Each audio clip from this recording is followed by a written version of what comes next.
Here. Okay, thank you. Good evening, Kershaw County, everyone here in person and online watching at home. Today is the regularly scheduled meeting for Tuesday, September 12th, 2023, and I call this meeting to order.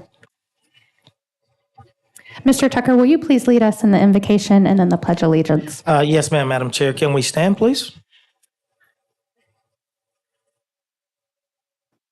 Let us all bow our heads, please, and open our hearts. Thank you, Lord Father, God Almighty. We thank you for this day that we live in, and this country that we live in. We thank you for all the grace and mercy that you've shown us throughout the years. And Lord Father, we're so grateful and so humble to you for watching over us, our families, our friends, our military, and all of the men and women that's in the audience and online. Now, Lord Father, we ask that you touch each and every heart and mind up here. Let us be willing to discuss and debate and to come to some type of agreement that is in best for your citizens, your children here in Kershaw County. And Lord Father, when it's all said and done, we'll be so careful to give you the praise, the honor, and the glory. We pray now when we leave this place, but never your presence, that you give us traveling mercy back to our various destinations and continue to watch over us. In Jesus' name we pray. Amen. Amen. I pledge allegiance to the flag of the United States of America and to the republic for which it stands, one nation, under God, indivisible, with liberty and justice for all. Thank you, Mr. Tucker. All right, item number 4, adoption of tonight's agenda. Is there a motion at this time regarding our agenda tonight? Madam Chair, I make a motion that we adopt the agenda as presented. Okay, motion to adopt the agenda as presented. Is there a second? Madam Chair, I'll second. Okay, Mr. Tomlinson, second. I actually have an amendment.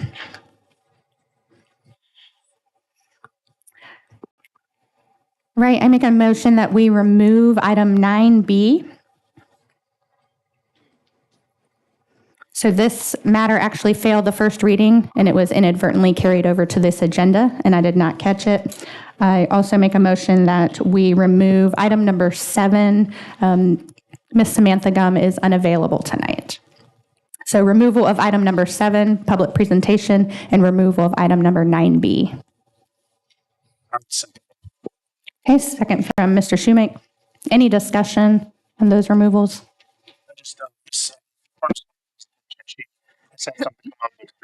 Speaking about the Young Farmer and Rancher Association, so she did want to let folks know that it's something that she couldn't get out of, that she had to miss tonight. No problem. Put her on a future agenda. Can Yes, you sir. repeat the removals again one more time? Remove number 7, public presentation. Yes, ma'am. Ms. Gum is unavailable, so we'll put her on a later agenda. And then remove agenda item 9, Bravo, the second reading of case 2313. So that ordinance actually failed the first reading, so it shouldn't have been carried over. Any other questions? Okay. All those in favor of the 2 amendments, the 2 removals off the agenda, indicate by raising your hand. And the vote is unanimous. We will strike both those items. Madam Chair. Yes, Mr. Tucker.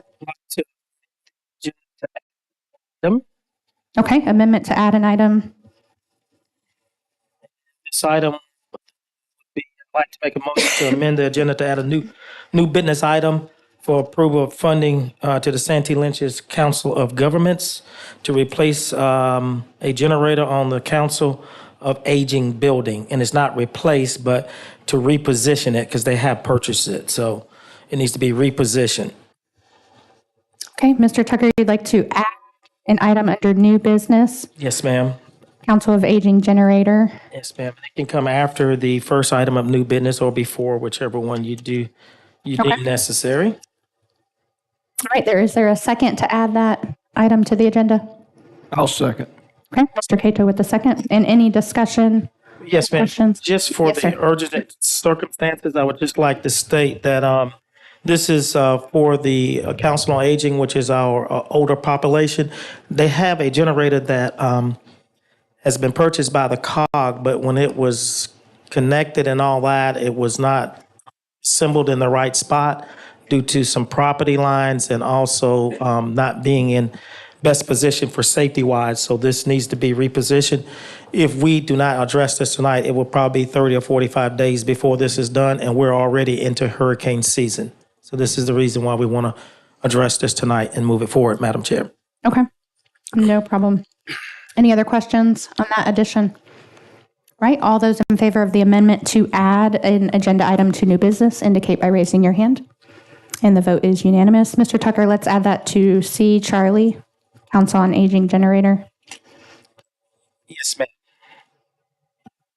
All right, and any other discussion on the agenda? Okay, all those in favor in adopting this agenda as amended indicate by raising your hand. And the vote is unanimous. This is our agenda as amended. All right, up to public comments.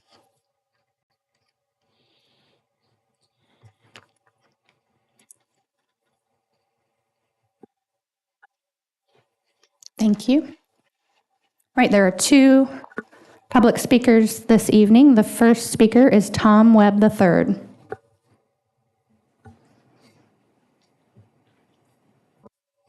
Hi, Tom.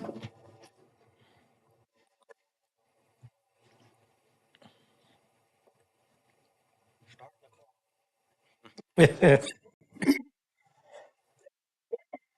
little booklet I have here contains the Declaration of Independence, the basic Constitution, and all of the amendments up through 27, I think.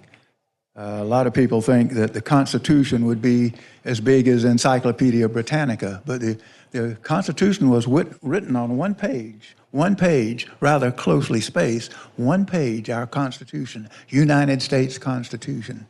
But some of the states would not have accepted it, except that they put in the Bill of Rights, the first 10 amendments to protect the states from overzealous central government and the people. So Kershaw Torres is on fire for the Constitution, and she's going to be presenting videos. There are 6 of them, starting. The first one will be Thursday, September the 28th. And the meeting will be at the Patriots Coffee Shop down on Broad Street, 7:30 p.m. So there'll be 6 of them, one a week, and if she gets some interest, and I'll probably be there. I've got the projector to show it. If there's interest, we'll do it again and again and again. But it's something that so many people have little idea about. They think that it's so stilted that they wouldn't be able to understand it if they read it, but it's just in plain English. Very helpful to have somebody explain it, though, so that's what the videos will do. I've seen them. There's about 40 minutes on average for each video, and there'll be time afterwards for questions, discussions, and try to bring some more people in. Hope that we can have a good-sized group. See, look at my notes. I believe that's about it. But I just would invite anybody who is at all interested, especially in being in any kind of form of leadership, that you need to know what's in that Constitution.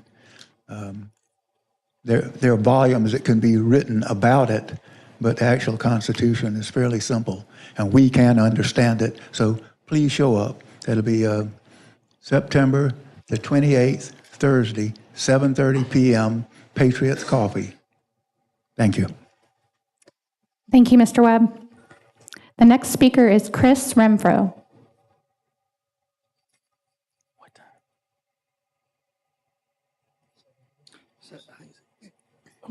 Hi, Chris.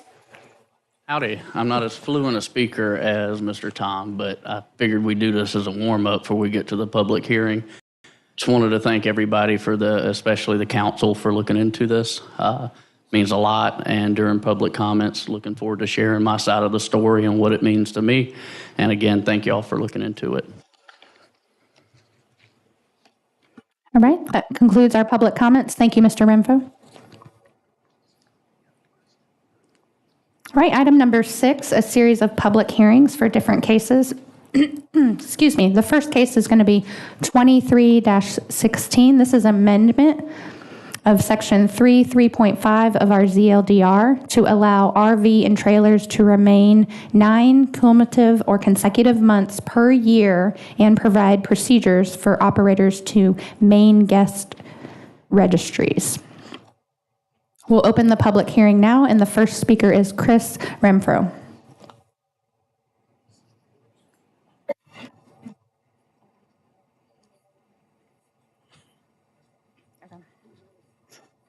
Getting my steps in.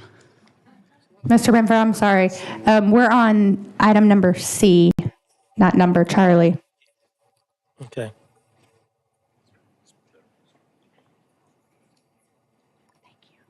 Yeah, I know, everybody. So C 23-16, Yes, sir. okay. And I want to give you all some pictures here. I only made one copy, so it's got to be passed around. Can you grab that? And I just want to explain these pictures and what they mean and kind of walk you through the process of where it's taken and how it's went to get us to where we are now. As that gets passed around, page 1 is a picture of where we started, kind of general outline of everything. And you can see we did some hydro seeding. I'm the sole income on the project. I don't have any investors. I haven't taken out any loans. It's very hard in this industry, so everything's got to come out of my pocket and be worked for. And on top of everything else that campgrounds have to go through with the county, there's different agencies involved with how campgrounds operate and what we can do and how we can do it. One of the big ones being DHEC. And so just from that first picture, you wouldn't be able to tell, but that's over $20,000 in grass, water, et cetera, to meet my commitment to stormwater permits. And if you look at site number 2, page number 2, you can see our family getting together, building this thing, power meters. We did a lot of the work that we could do ourselves, such as wiring the internet, all that other stuff to try to save a couple bucks because we know how to do it. Page 3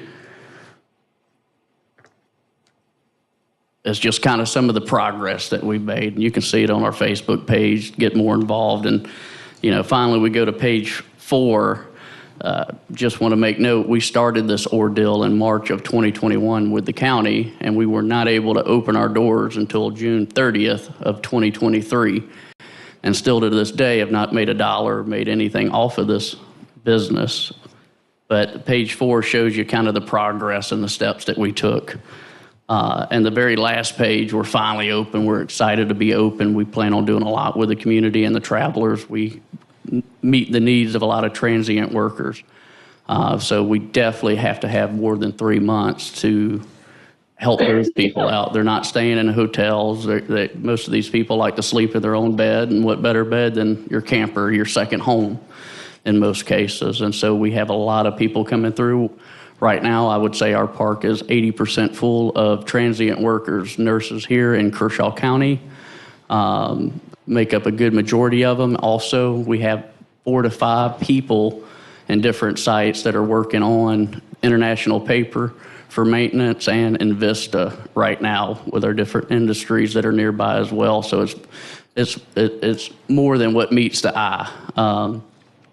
And I'm here the rest of the meeting, so any negative, any pros, any cons, I'm a big advocate of the 9 months or, just doing without it. I have case examples from different counties and their regulations and what they have in place. I'm not an expert by any means. I just want to make sure we're making the right decision, even though this does benefit my business, just making sure it's the right decision for the county as a whole. So I've probably invested 120, 130 hours in this research to make sure it's not a selfish and it's good for the county. So I'm here if anybody has any questions as well. Any questions for Mr. Renfro? If possible, Madam Chair, once we get to discussion, I may have questions depending on what comes. Okay, when we get to the agenda item. Okay. Thank you. All right, the next speaker is Jürgen Matzel.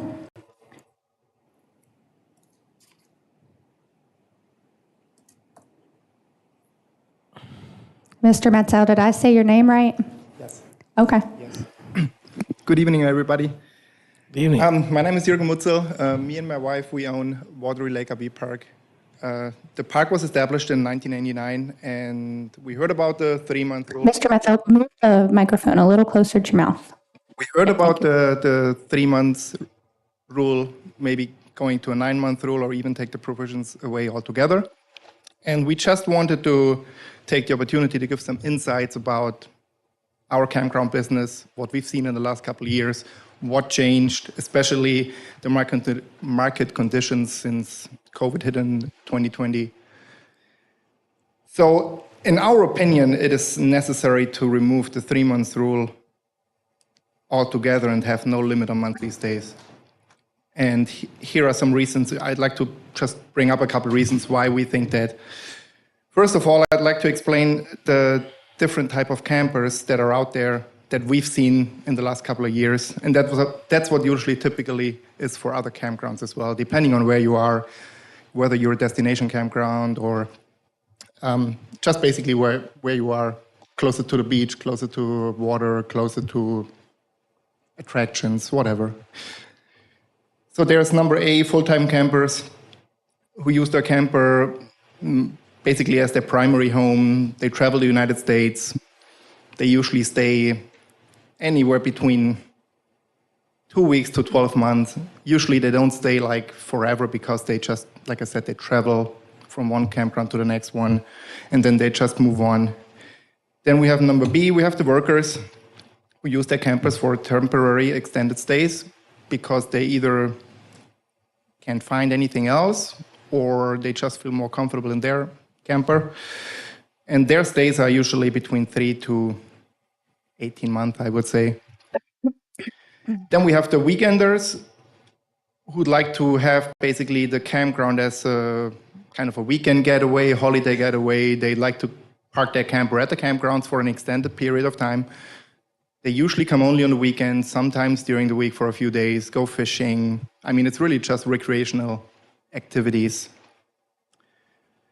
And then we have the transient campers, like the weekenders, who are usually just staying for 2 nights, 3 nights maybe, sometimes a week, but mostly what we've seen, it's only 2 to 3 nights at the most. Usually they check in Friday, they check out Sunday. So those are usually the 4 type campers you see in the campgrounds, depending on where you are. So the first reason why we think there shouldn't be a limit on the monthly stays is, as I said earlier, camping changed over the last few years, especially with COVID. A lot more people looking for temporary lodging. Could be 1 month, 3 months, 10 months, 18 months. You don't really know.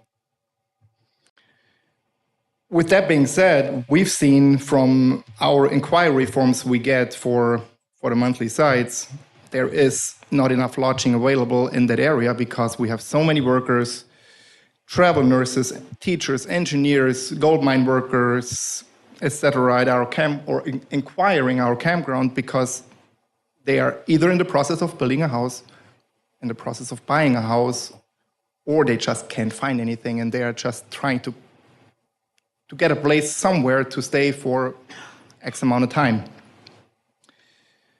during their work assignment, basically. And we believe the situation won't get any better because with the new Scout plant opening up in Blythewood in 2026, there will be a lot of people coming to that area and they need places to stay. And I think it should be at least a way for them or for us that some of them can find a place to stay, even if it's a campground and I'm not saying that we want to fill up their campground with 75 campers or 75 workers, but here and there it might make sense to just bring a couple people in to help them to get situated when they move to the county. So the second reason, and that's, I mean, in my opinion, that's one of the most important ones, that's I believe that campground owners should have the ability to adjust their business to changing market conditions, because right now the camping is booming. It's really booming. I mean, we have so many weekenders, people who are asking, they want to have a good time at the lake. But I mean, it could change in a couple of years, and there might be someday that we have to take in more full-timers or more workers for a couple of months. I mean, you never know. But we should have the ability to pick people if we can't find any, or if, like, let's say if the park is half empty. I mean, it will just make no sense. And the third reason, especially for Chris Campground, new established campgrounds, same thing. They need to have the ability to get their business going, to get the word out, and there shouldn't be a limitation on how long people can stay. I mean, just one example. Let's say a worker stays at Chris Campground and he has a 6-month contract. Even if we would extend it to the 9-month, what if that contract isn't fulfilled after 6 months? He has to stay 12 months. Do we want to kick him out? I mean, the word will get out, and they spread the words, those workers, and he will get no business no more. I guarantee you. Those people, they all talk. The people there on the road, they all talk to each other. I just think that we should have the flexibility. If someone wants to stay longer, he should be able to stay longer.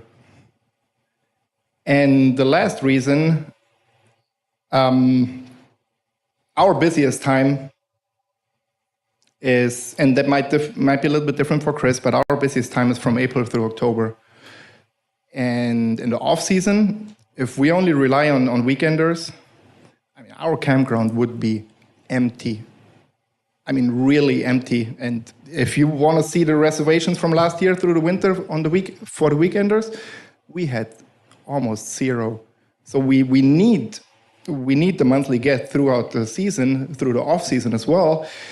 And another example, let's say someone checks in October. We have people, they want to fish through the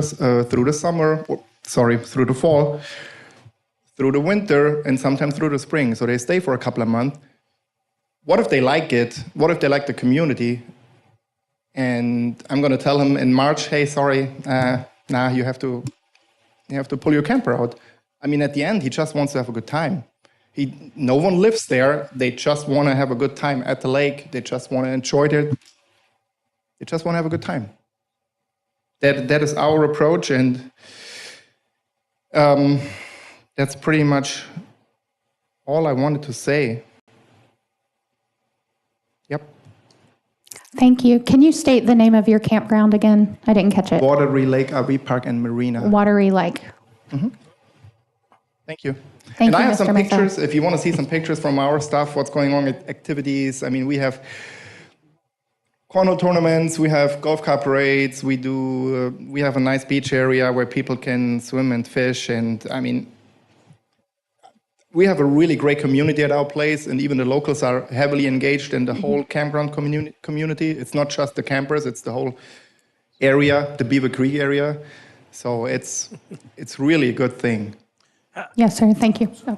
Approximately how many of your campers, because you guys have been around for some time, the park has, approximately how many of your campers are full-timers, like people who stay year to year? Like, how many people in your park now have been there for multiple years? We don't have any full-timers who live at our place, like zero. We usually, if we have someone asking us, hey, we want to move to your place, we want to live there, we said, nah, we don't want that ourselves. We tell them you can stay 3 months, that's it. That's our 3-month rule. What we do, we don't want any full-time people living at our place, and we tell them it's not a permanent residency, it's temporary. We have 2 workers left. We had a lot when we took over a few years ago, but we all tried to get them out, and we have a few left. They are here for, I would say, maybe close to a year or so, but their contracts are basically expiring very soon. And workers usually, anything, like I said, between 12 to 18 months. I mean, there are no workers who stay on a 3-4 year project. We haven't seen that yet, and the rest of the people are basically weekenders. They park their camper for an extended time, but they pull them out for a week or two to go to the beach. They come back, they put it down. They come mostly in the summer. They are sometimes here in the winter, but depending on if they like to fish.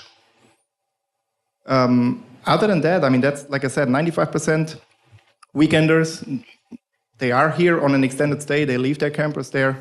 but they pull them also out, bring them to the dealer, bring them to, or go to the beach for a week or two, or even we had people, they pulled their campers out for 2-3 months, and then they just came back. And I may have some questions when we get to this part of the agenda. I was just curious about that. Thank you. Madam Chair, may I have a follow-up question? Yes, Just a absolutely. quick question to follow up on Councilman Schumann's question. Do you have a period of time? So you said 3 months is normally your policy. Do you have a period of time that you tell a person who's staying in the campground, hey, you've been in the 3-month period, you have now 2-week window where you have to go somewhere else before you can come back? Is there a median kind of time frame that you're looking at there? now we usually, when we know that someone, like when we get full-timers and they tell us, hey, we are full-timers, we want to live there, then we tell them before they check in, okay, 3 months, that's it. I mean, your checkout date is... So you give them a 3-month window where they have to Yes. check out. However, if they want to come back a month later, you give them the opportunity to come back, or you don't see as many coming No, back, we don't see that, because usually they just move to another they're campground. They're looking for usually longest. If someone really wants to live at a campground, they want to live there forever, and we just don't want any permanent residents. Okay, so a you try to campground. prevent somebody staying for a longer term period than 3 Yes. months is where Yes, you, sir. you feel you Correct. get your benefit. We tell them you can come here, but you have to after 3 months. That's it. Okay, thank you. Appreciate you. Thank you, sir. All right, any other speakers for the public hearing for case 2316?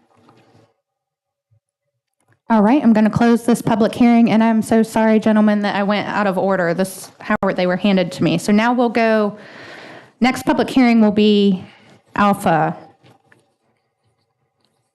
the industrial park. An ordinance authorizing an amendment to the agreement for development of a joint county industrial park by and between Kershaw County, South Carolina, and Fairfield County, South Carolina, to expand the boundaries of the park to include real property and other related matters. If there's anybody that would like to speak at this public hearing, please approach the podium. Okay, I'm going to close that public hearing. The next public hearing will be case 2315, an amendment of the stormwater ordinance number 258.2015. If anyone would like to speak at this public hearing, please approach the podium.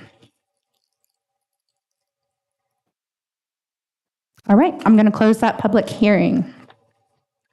Public hearings are closed. Thank you to the citizens that signed up to speak this evening. Item number 7, we struck out. Item number 8, approval of minutes from the Tuesday, August 22nd regular meeting. Is there a motion at this time regarding these minutes? I would move that we accept the minutes. Okay, motion to accept the minutes as presented. Is I'll there a second? second Councilman Schumann's motion. Mr. Tomlinson, second. Any discussion? Once again, fabulous job by Ms. Hannah. All those in favor of approving the minutes for Tuesday, August 22nd, indicate by raising your hand. And the vote is unanimous. Those minutes are approved. Item number 9, ordinances. First, a third reading, an ordinance authorizing an amendment to the agreement for development of joint county industrial park by and between Kershaw County, South Carolina, Fairfield County, South Carolina, to expand the boundaries of the park to include real property and other related matters. Is there a motion at this time regarding this ordinance? So moved. Okay, Mr. Brazel makes a motion to approve. Is there a second? I would second. Mr. Shu makes seconds. Any discussion? Any new information from legal? No, Madam Chair. Just for the record, these MCIP agreements require that both counties pass an ordinance. Fairfield County's ordinance is tracking behind Kershaw County's, but it passed unanimously last night at the Fairfield County Okay. Council meeting. Okay. May I say something? Just to speak on economic development in general, I think it'd be good for us to say that Kershaw County is indeed open for business, and look forward to working with anyone, whether it be a neighboring county or in any new business coming into Kershaw County. We are we are eager and willing to work with anyone on any level. So thank you. Thank you, Mr. Brazel. And we thank our colleagues in Fairfield County for working together on expanding this as well. Madam Chair, Yes, sir. can I ask Mr. DeBose? Yes, absolutely. When will be their third reading and final reading? Their council meetings are on the second Monday of each month, so I believe that would be October 9, if I'm not mistaken. Yeah, they only meet once a month, correct? I think right now they are meeting twice a month, but I could be mistaken. I do know that their third reading will be at their October meeting. 10th, October 10th. Thank you. Thank you, Mr. Tucker. You're welcome. All right, all those in favor of the third reading of an ordinance authorizing an amendment to the agreement for development of the Joint County Industrial Park between Kershaw County and Fairfield County, indicate by raising your hand. And the vote is unanimous. This passes third reading.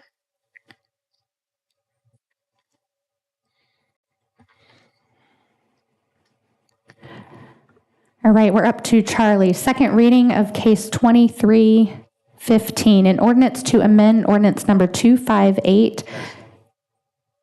No. Okay. No, that's okay. Thank you. The amendment and restated Kershaw County Stormwater Management Ordinance to clarify that Kershaw County does not have mandatory monitoring and enforcement responsibility for permits issued by the South Carolina Department of Health and Environmental Control outside of the small municipal separate storm sewer systems, SMS4, and to clarify the responsibilities of the stormwater manager. Is there a motion at Madam this? Chair? Yes, Mr. Tucker. I'd like to make a motion that we approve case number 2315 on the stormwater ordinance. Okay, Mr. Tucker makes a motion to approve. Is there a second? I'll second. Okay, Mr. Tomlinson, second. And into discussion, Mr. DeBose, if you'll just give us a brief, I know you did at the last meeting, but I wasn't here. Yes, Madam Chair. This ordinance clarifies Kershaw County's enforcement and monitoring responsibilities outside of the SMS4. Kershaw County is responsible for monitoring and enforcement of DHEC permits in the small separate municipal stormwater system. That is the urbanized area and suburbanized area of the county, Elgin into, I guess, parts of Lugoff. Over time, through as populations grow, those SMS4 areas do grow within counties. But essentially, Kershaw County has to assure that DHEC stormwater permits are abided by within that geographic area. If it does not, Kershaw County was actually responsible for those violations and deficiencies on those permits. This ordinance, stormwater ordinance, was originally drafted to assure that Kershaw County was in compliance with its enforcement responsibilities in the SMS4. However, the verbiage in areas is fairly broad and mandatory, and the ordinance could be read, the past ordinance, to impose some kind of mandatory enforcement and monitoring for permits that DHEC has issued outside of that area. That is not the case. Kershaw County does not have to enforce and monitor those permits, so it just makes it clear. That said, it does not prohibit Kershaw County from bringing enforcement actions outside of the SMS4. If there are stark issues that the county needs to act on itself that aren't being addressed, it certainly could, but it is not mandatory that it do that. And the typical mode for most counties is to notify DHEC of issues with DHEC permits outside of SMS4 areas. So DHEC can address them.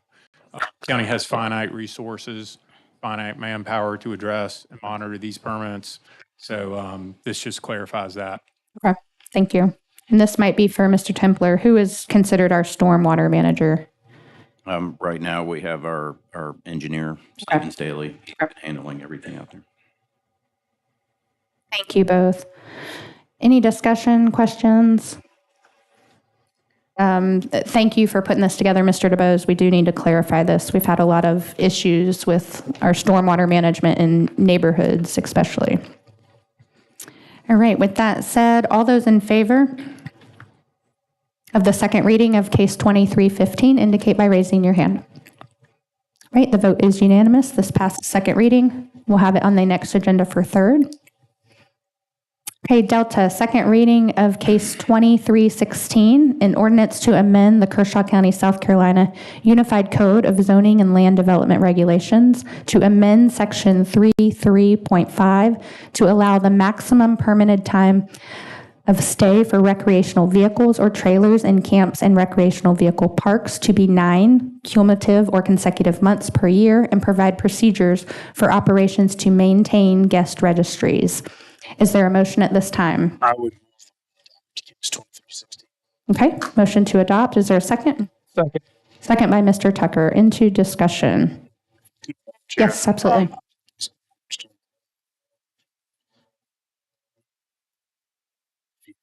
Okay. Mr. DeBose, if we were to say there's no restriction, can you talk me through generically what impact would that have, if any, on sort of tax issues and things like that? If we said, okay, there is no time frame, what kind of impact would that have, if any? Yeah, so, these RV parks and campgrounds are taxed as a business. They're operating as a business, have these temporary stays by campers. If you had a person staying in a campground indefinitely and permanently as a resident, they wouldn't necessarily be paying ad valorem taxes commensurate with the load that they place on county services. Furthermore, a larger policy concern and taxation concern would be if those permanent residents of a campground had children that were in school. Again, you're not collecting adequate ad valorem taxes to reflect school-age children in these permanent resident camper situations. How is that different, let's say, because the question's been posed to me, how is that different, if any, and maybe it's not, from, say, an apartment, the owner of an apartment building? Is that similar? I don't know. I'd have to dive into the particulars of that and get back to you on it. Yeah, I think one issue I would think, just off the top of my head, is that typically when someone moves into an apartment, they're going to typically register their vehicles here and sort of establish a domicile, as opposed to an RV park where that camper could be registered out of state, all the vehicles. So it'd be harder to keep vehicles registered out of state. So, and I'd also be curious, if I could, Madam Chair, to ask Mr. Renfro and the Waterbury RV Park folks, the question I'd have is, if we did have a number, what would that number be if not indefinite? Because I heard some numbers about 12 to 18 months. And so all right, obviously I know that the thought is, well, no restriction. I understand that. Right. We're having 9 months. If you had to have a restriction, if you guys wouldn't mind coming up, but my question would be, if you had to have a month time frame of restriction, what would you recommend as something that would balance the needs of your business with those issues that the county attorney just mentioned? And maybe the answer is there is no balance. It has to be unrestricted. I mean, I think it's not so much about just a certain month. I'm just worried that no matter how long people stay, I have a hard time just telling them, hey, sorry, your time is over. You have to get out.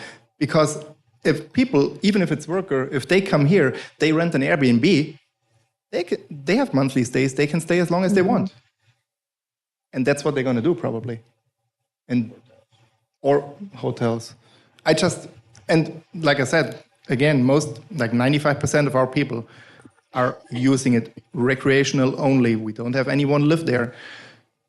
I wouldn't want to tell a family who's here on the weekends and just uses our facilities, hey, you have 3 more months. After that, sorry, you have to leave. I don't know. Mr. Schumer. Can I get Chris's?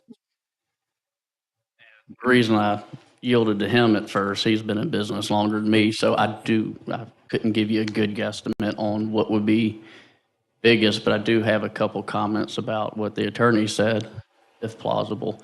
So we are one out of, there's 8 counties total out of 48 counties in South Carolina. 46. 46. 46, my bad. that do the education tax. It's called EdCap that we pay into every month with our business as well. And from my understanding, as it's written, most of the school education taxes come from businesses. It's not the millage on your, personal property. And I understand taxes are important, but just thinking of the everyday American customer, so much of what we buy is hidden in these taxes. Yes, we go to the store, we pay an 8% tax, but we don't know all the other taxes for the products that we're getting. For example, a customer that comes to my business, their $1 is only worth 52 cents because 12% comes off the top to pay for all these different programs, and some of that money comes back to this county. That's off the dollar. That's not after what's left over of power, everything else. We're just talking $1.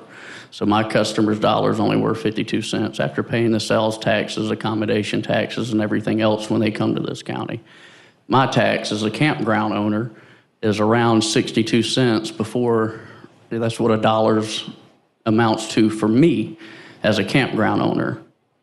So that dollar is now worth 62 cents roughly, and that's not even counting in South Carolina personal property. It's a tax that if you own a business, your business can't own a chair, so you have to pay taxes on that chair till it depreciates out. That money also goes back into the county. And to the school thing, agree 100%. I mean, I get people that do call me on that issue, but even though millage makes up a very small amount, I just tell them if they're in public school, I feel we have a need right now for new schools and all this other stuff I don't want to get into, but you can't stay here. But if you homeschool, perfectly fine. But again, that's kind of power to the business owners. And, I wasn't necessarily for unlimited stays, to be honest, because what I've seen was 9 months would be pretty good, but he did bring up some points. I have 2 workers that have no idea they should be done January, and if 9 months passes, they have to be done by March from when they came in. And if that project takes longer than, the next allotted 2 months of this ordinance, then the issue comes into play. Where do they go? Because there's a reason they're at my campground as well, because everywhere else is kind of full in our surrounding counties and our county here already. And to my recollection, I'm the only, forgive me for saying it, idiot to open a campground in Kershaw County since the ordinance. So that's why I do appreciate y'all looking into it. And I do have here, if, again, I'm not an attorney, I don't have that degree. I'm just a man with Google and a lot of research. But there are a lot of other counties that I have here that just simply don't have the 3-month rule at all. Just to be transparent, Richland does have a rule, 30 days. But a lot of the other counties around us, they don't have anything in there. And pretty much when we did this ordinance, I think it was 2012 or 17, somewhere around there where 3 months was added in. That's the only thing that was changed. So if you look at all these other ordinances I have, pretty much the only difference in ours and theirs is just the 3 months was written in. But if we do, because I want to think about the county first and making sure, we have other business owners that might not be as responsible as me and Ergen here, right? So there are some other rules they put in place to give county a little bit of power and say so to make sure we keep these campgrounds beautiful as well, like is our intention. Chris and Hergen, thank you. How long do you require people to leave before they can come back? So they're there 3 months and then they leave at night and then they come back for 3 more months? The only way that, as the county code is written, that we can allow anything like that, if they came in 3 months before the end of this year, they could stay another 3 months into the next year, but then they have to vacate. It's based upon a fiscal year? Is that? Yes. Okay. Yeah, based upon the guy. Or calendar year from Calendar coming in. years. Okay. Yes, sir. And can your campers get mail? Okay, They can get a PO box. okay, Same at our place. No mail. Okay. Just if they want to receive mail, they have to sign up for Yeah. a PO box. okay. There's no address there, though. There's not getting any mail or, okay. If I may, Madam Chair. Yes, Mr. Tucker. So just to give you a little history on where the 3 months came from, because I was one of the ones that's sitting up here, it is state law that once you move from one state to another, that you have your vehicle registered within 90 days. So that makes more sense. So he was talking about the apartments not long ago, but apartments pay more taxes because you got a physical structure and you got a lot of people, and they will register their vehicles into the county that they're residing in. So this was some of the thought that went into the 3 months. I'm not for unlimited, I can tell you that now, but I am for trying to be accommodating and give you a little bit more space. But it sounds like you guys are doing a good job policing yourselves. It doesn't seem like it's a problem, but I think we do need something on the books so people won't just look and say, oh, Kershaw County's unlimited. Let's just move from park to park. Because there's nothing to say I can't stay 3 months with you, 3 months with him, and 3 months with another one, and then 3 months with another one, and I ain't paid no taxes yet on nothing other than gas for moving. So that's where I'm at, and I think one of my colleagues may make an amendment or something, or but I am for trying to have some type of structure of time. Thank you, Mr. I Tucker. just wanted to add, our campers are 90% probably from either Lancaster County or Kershaw County. Okay. We don't have, like I said, we have 2-3 State. workers, and the rest They're are already in just South Carolina. weekenders, and they are from that county. We don't have people from all over the United States. Man, So I am partial to changing the language that they can't be there permanently and letting the business owners police their own residents or police their own campers. You guys are doing a great job and you know best about this. I don't know if I agree, Mr. Tucker, respectfully, that we as the government and policymakers need to be telling people how long they can stay anywhere with their situations, with work, transient work, or contracts, like you said, travel nurses, building a house that can take a while. So you guys brought up some great points. I would be in favor of extending the 9 months or removing the restriction altogether. I Madam think Chair, Mr. if I- Tomlinson, okay. Sorry. Mr. Basil? yeah, now I'll yield. I would like to offer an amendment. So I agree with Mr. Tucker. It can't be unlimited because an RV park is not meant to be a full-time residence, and that's the issue I think he has. I'd like to make an amendment to change it to 1 year. That basically gives them the opportunity to stay even in the second year, but I think there needs to be some sort of documentation or inspection yearly that the county would work with you guys on. Keep it as simple as possible, but we just don't need an RV park becoming a full-time residence. We don't want it either. And Mr. Basil, in the actual ordinance, Do we yep, need this? Bravo, it does state the registration of occupants and guests. It gives them guidelines of how they're going to determine dates of stay. Okay, I'll second Mr. Brazel. okay. Motion to amend the ordinance to strike 9 cumulative or consecutive months, strike it, and change it to 12. Yes, a calendar year, right? So he said here, I just want to be clear, because is your motion to amend to say a year or to say 12 cumulative or consecutive months? Because if you say a year, if they move in March, what does that mean? 12 months? Does it mean the rest of the year? I think that would be 1 year from the date they moved in. Right. Yes. Yeah. Yeah, if we want to structure the language that way, I think that'd make it crystal clear. Okay, Because you don't want to move it in December and they got to move out the end of December because we're starting a new Yeah, okay. calendar year. That wouldn't be a year or 12 months, would it? All right, and second by Mr. Tomlinson. Yes. Okay, discussion, we're still on the 12 months, the amendment of 12 months. So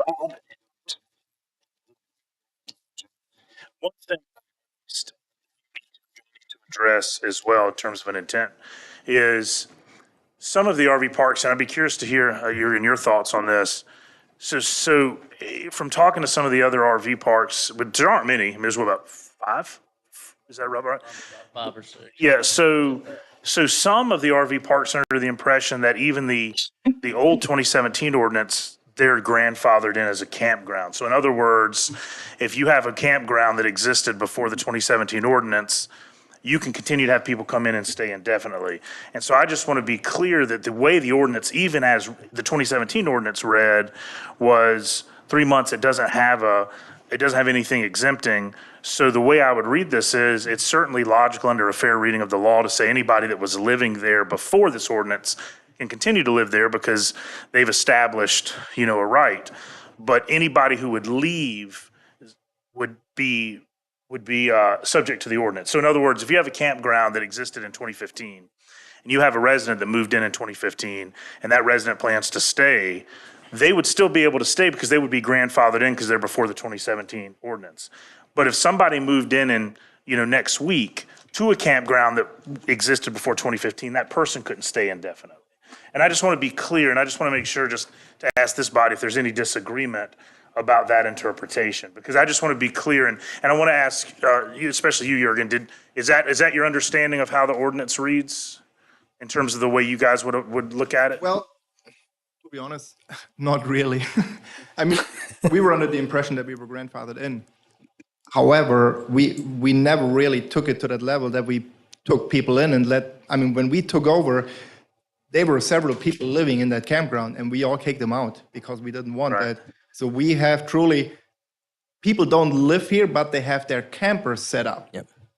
I mean, it's a difference. They don't live there. The campers are set up year round, but they only come on a weekend, maybe every other weekend. Sometimes they are not here for 2 months. You don't know. They just use it as like a weekend getaway. And that's like a seasonal type thing. Well, and so that's one of the reasons and that's why I want to bring this up as well. And I don't know if this is something we can address on second reading, but we definitely would need to get to it before third, because the point Jurgen just made, the ordinance says that no trailer or vehicle can remain in the park for more than, if this amendment passes, 12 months. But in Jurgen's park, there are vehicles that stay there continuously because in Jurgen's mind, he's grandfathered in. And I understand, I'm not attacking what you were maybe told, but that's a problem. And I think if we're passing this new ordinance, we need to be crystal clear and maybe even have planning and zoning send something out to the campground owners to be clear about what the intent of this is. Because I know you've got a park, I won't say where it is, but you have a park now that I know is sort of actively allowing people to come in and stay as long as they want, because in their mind, because that park existed before 2017, they're allowed to have people indefinitely. Well, let me say this. This is the part where I think that helps keep this a little cleaner, is the registration of occupants and guests. That is so important for you guys to do as owners, and it's so important for us as the governing body to review and check. That's your checks and balances. And also But what would inspectable that by law review- enforcement or code enforcement. So anybody here can. What would be reviewed? I mean, what, just the guests, or, I mean, what would they tell you if I have I don't know what that would make. So it would be inspectable. So your guest log or anyone that's there, you would be required to have the names and the campsite of the occupants, the license number of the RV, and the dates of arrival and departure. That would be inspectable by code enforcement or law enforcement. And then there would have to be some, if the ordinance was broken, then that would be code enforcement. That would be a Madam Chair, reason for and- summons. Just to his point, he's going is the way this passes, even with the 12 months, those people that are living there only 2 months a year, but keeping their RVs there continuously, they would have to move their RV. I agree with you. I agree that this language probably needs, maybe it's not a time for right now, but it does say remain in the park.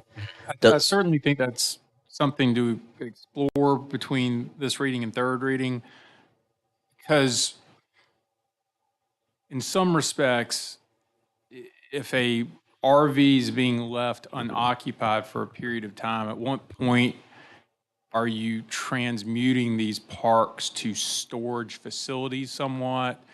They're different. Safety concerns, unoccupied vehicles, batteries, gasoline left in them, et cetera, et cetera. Again, some finer nuances to maybe look at, but And one thing I think too is, because I was the one who obviously put this on the agenda, because Mr. Renfro came to me and said, "Hey, this is a pretty tight time frame." Mentioned about the workers. That's what started all this. And so I want to be clear. At least my intent in doing this was to sort of make it easier for businesses, not harder. So what I don't want to do is in making things, and I think that's why Mr. Brazel made his amendment. I think all of us up here understand that, what you say is fair. I mean, what you don't want to do is say, well, now you can't run the business that you bought, because I know you bought this business fairly recently, that you bought this business with a certain understanding, and now we're changing the nature of the business. Whether we can legally do it is different than whether we should. And so I want to make sure that we are making it easier for businesses. So I'm not proposed to make an amendment tonight, but maybe, and honestly, to your point, Madam Chair, I mean, I don't have an issue. Like, I have heard no one complain about the RV park. Right, like it's not a problem, so Right, it I haven't doesn't heard, so I necessarily don't need a I don't rule. want to create a problem just to fix it. So I'm not in favor of just totally unlimited yet, because I think we could go there. We could give it a year or two, and if you guys have that need, we can always expand. The problem, if we say unlimited and then there's an issue, expanding, contracting, that's going to make it so much harder on you guys to do business. So I want to do something that, if we change this language to say that, something about an occupied vehicle for 9 months, it would allow you to run the business the way you're running it. The trailers could potentially stay. I'm not so worried about it. Was it a storage unit? I don't see that really being an issue, because I do trust these folks to manage their businesses. So I'm going to vote for your amendment, Mr. Brazel. I think it's a good amendment, but I would say probably between now and third reading, which we'd have to do in writing, it's probably a good idea to look at this further. Look at the language. Okay, Mr. Renfro. Gotta move it down.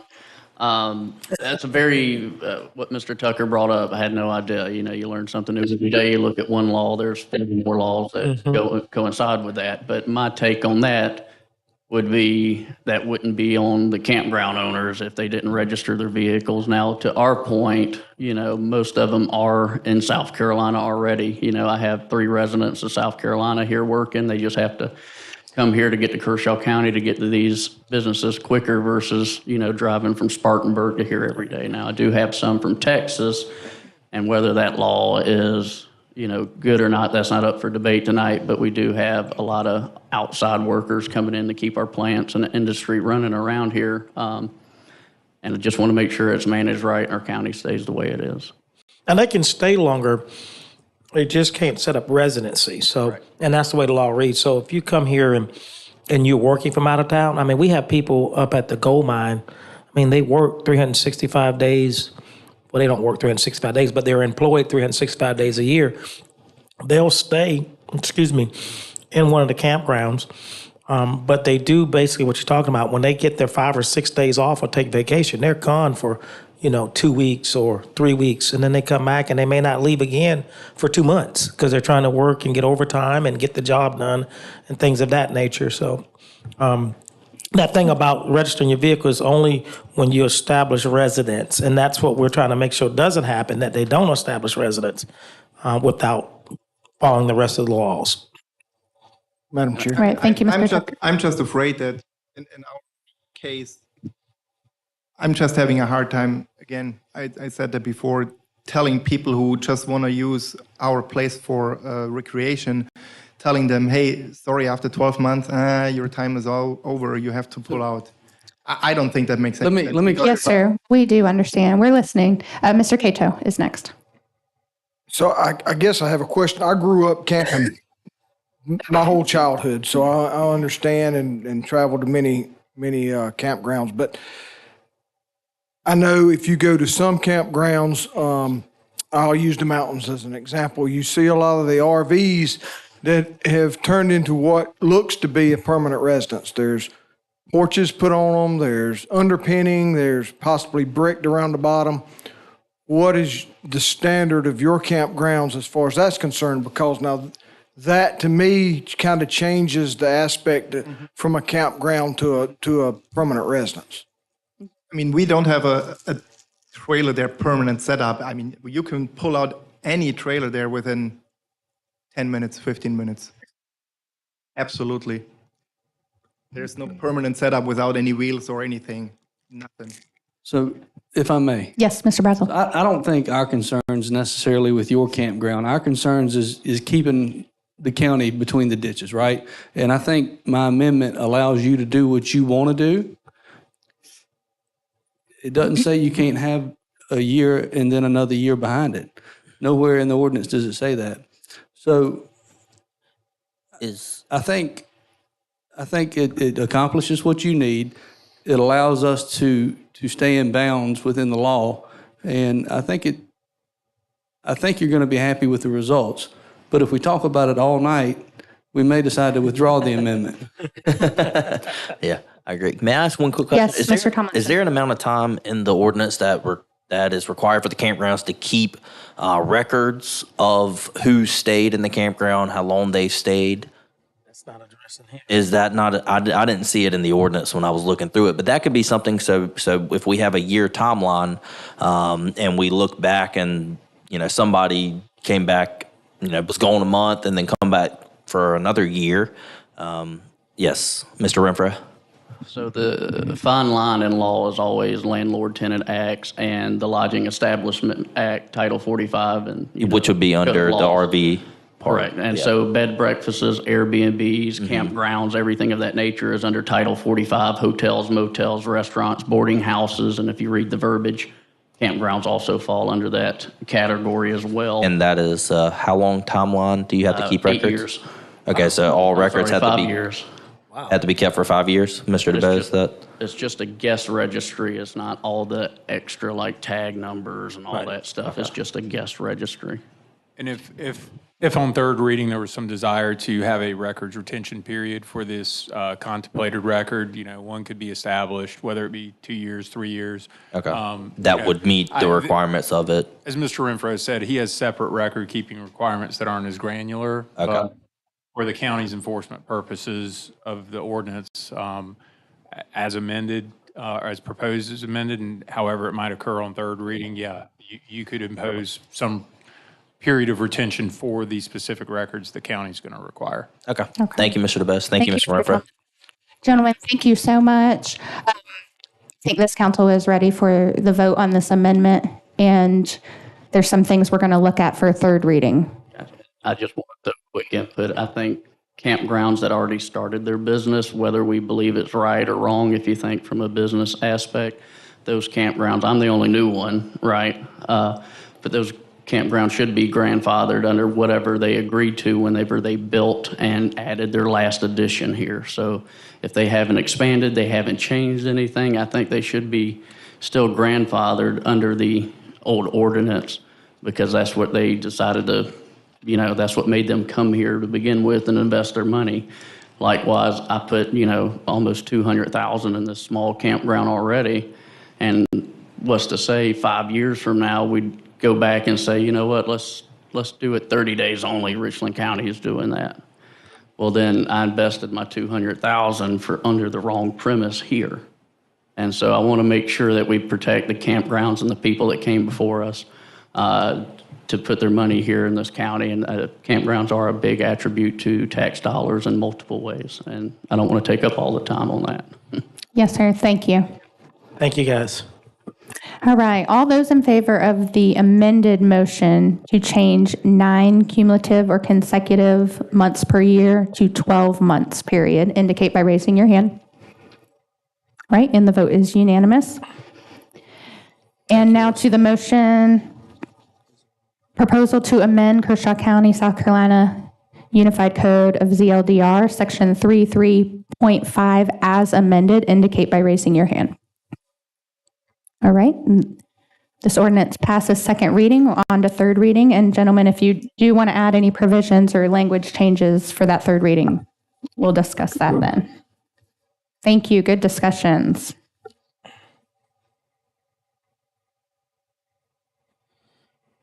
Okay, up to Echo. Second reading of an ordinance by Kershaw County approving a base lease and operating agreement by and between Kershaw County as leaser and Mount Pisgah Community and Resource Center, a nonprofit corporation duly organized under the laws of the state of South Carolina as leasee, and authorize the execution of the base lease and all other actions to effectuate the terms and conditions to the base lease. Is there a motion at this time for this ordinance? Madam Chair, I'd make a motion that we move forward with the second reading of this ordinance to enter into a lease agreement with the Mount Pisgah Resource Center. Okay, Mr. Cato makes a motion to approve, and Mr. Tucker, the second? Second. Yes, All right, into discussion. Mr. Cato, you have the floor. We went through this on the first reading. This is a very base lease agreement with the Mount Pisgah Resource Center. They are a nonprofit organization that is using the old Mount Pisgah Elementary School building up there, and they're doing a fine job, and they've really started and done some great work up there already. So I think this will be a benefit not only to the Mount Pisgah community, but also to Kershaw County. Thank you, sir. Mr. Tucker? Just ditto. I think they're really gotten themselves more organized now and really moving forward on accomplishing their mission. So I think they've got a meeting coming up soon too, Mr. Cato. But just keep us abreast and let us know what you need. Yes, thank you, Mr. Cato, for keeping us informed on this. All right, any other questions? Anything from legal? Yes, sir. Yeah, Madam Chair, just a minor point of order. The public hearing notice for this matter couldn't make the deadline for y'all's 26th meeting. The public hearing and third reading will occur at the 1st October meeting. Just wanted everybody to be aware that it's going to skip a meeting. Doesn't mean y'all aren't considering it. It's just falling off the agenda. Next meeting we'll be back on in October. Okay, Matter of time. thank you. It's a matter of timing. Okay, all those in favor of the second reading of this ordinance approving a base lease and operating agreement between Kershaw County and the Mount Pisgah Community and Resource Center indicate by raising your hand. All right, Mr. Cato, Mr. Tomlinson, myself, Mr. Schumach, and Mr. Tucker, and Mr. Brazel has stepped out. All right, up to new business. First item under new business, establishing and altering rules for public comments. This proposal was placed on the agenda by Vice Chairman Jimmy Jones and Councilman Sammy Tucker.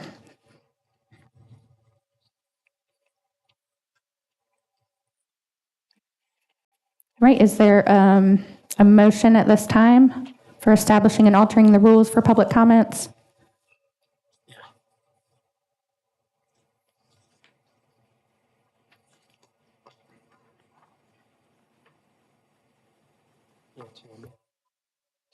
So this is in the agenda. Okay, I can make it.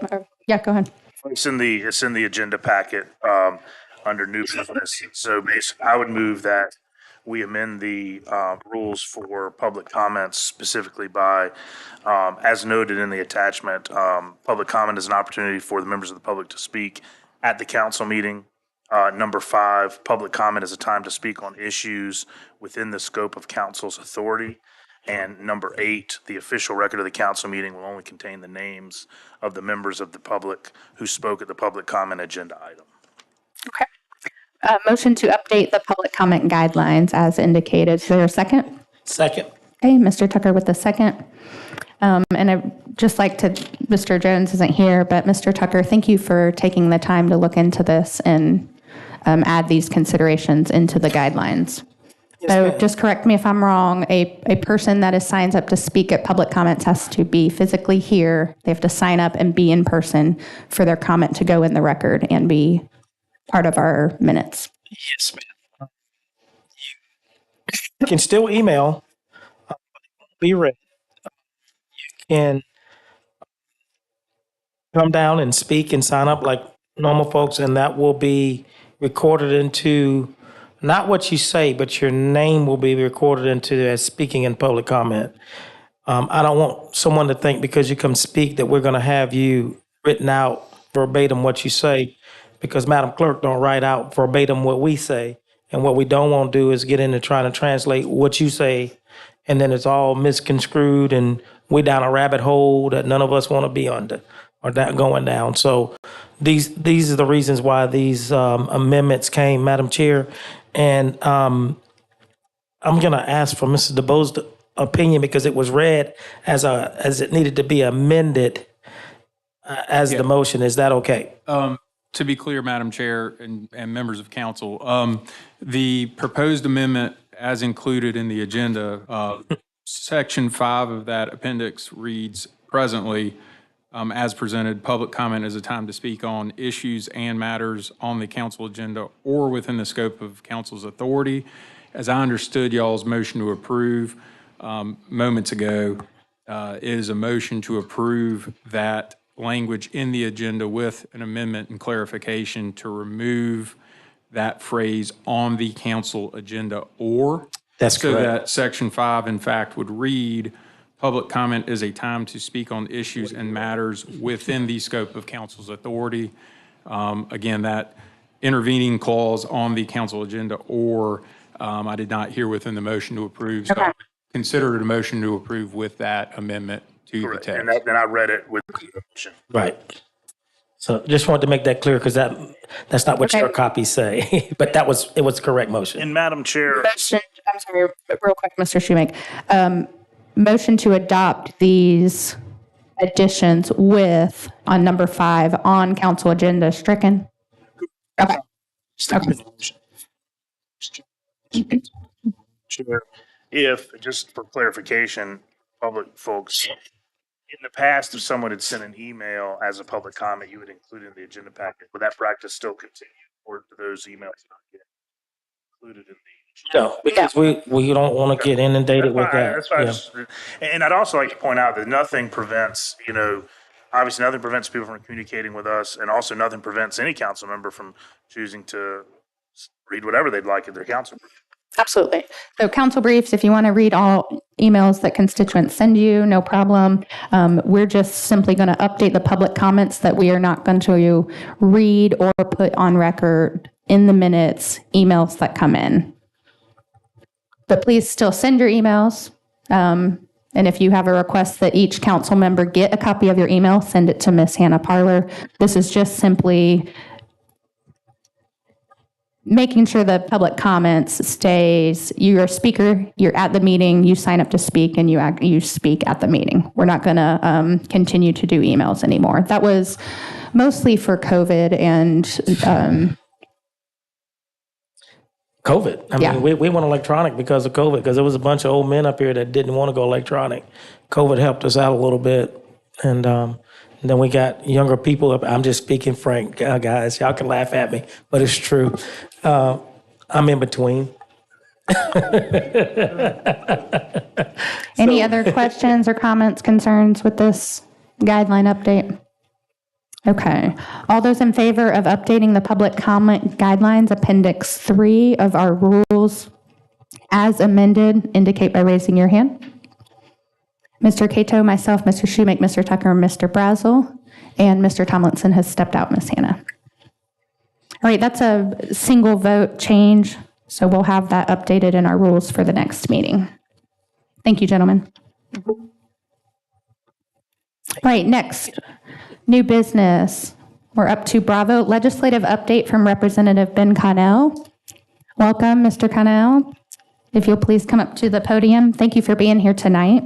And this was placed on the agenda by Councilman Derek Shoemake. So, Mr. Shoemake, I'll give you the floor to introduce our representative. Yeah, this is Representative Ben Connell, who everyone knows was obviously a council member here before, and he's offered to give us some updates on what's going on the legislative side. I think one thing this council's done a really good job of, with the help of Representative Connell and our senators, is to sort of maintain a pretty good relationship with our legislative delegation. As everyone in this body knows, there's some things we can do, some things the state does. So I think it's critically important we maintain that relationship. So I appreciate Representative Connell willing to come out here and talk to us. Thank you, council members. I appreciate you having me tonight. I got a bunch of questions from the council overall about what was going on, particularly what funds were coming back to Kershaw County. And I thought this would be the best way to share it with everybody and also disclose it to the public.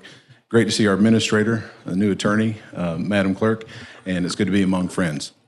So I want to give you a couple of updates. One of them will be particularly legislative. It will be a House Bill 4294. I'll talk about it last, but it pertains to the fire mill, which I spoke about so much when I served on county council. You all were attuned to the fire mill issue in how you fund fire locally. But first, I'd like to talk about the funds that are coming back to Kershaw County. Whenever I left council, one of my main goals was figured out how to repatriate tax dollars back to Kershaw County.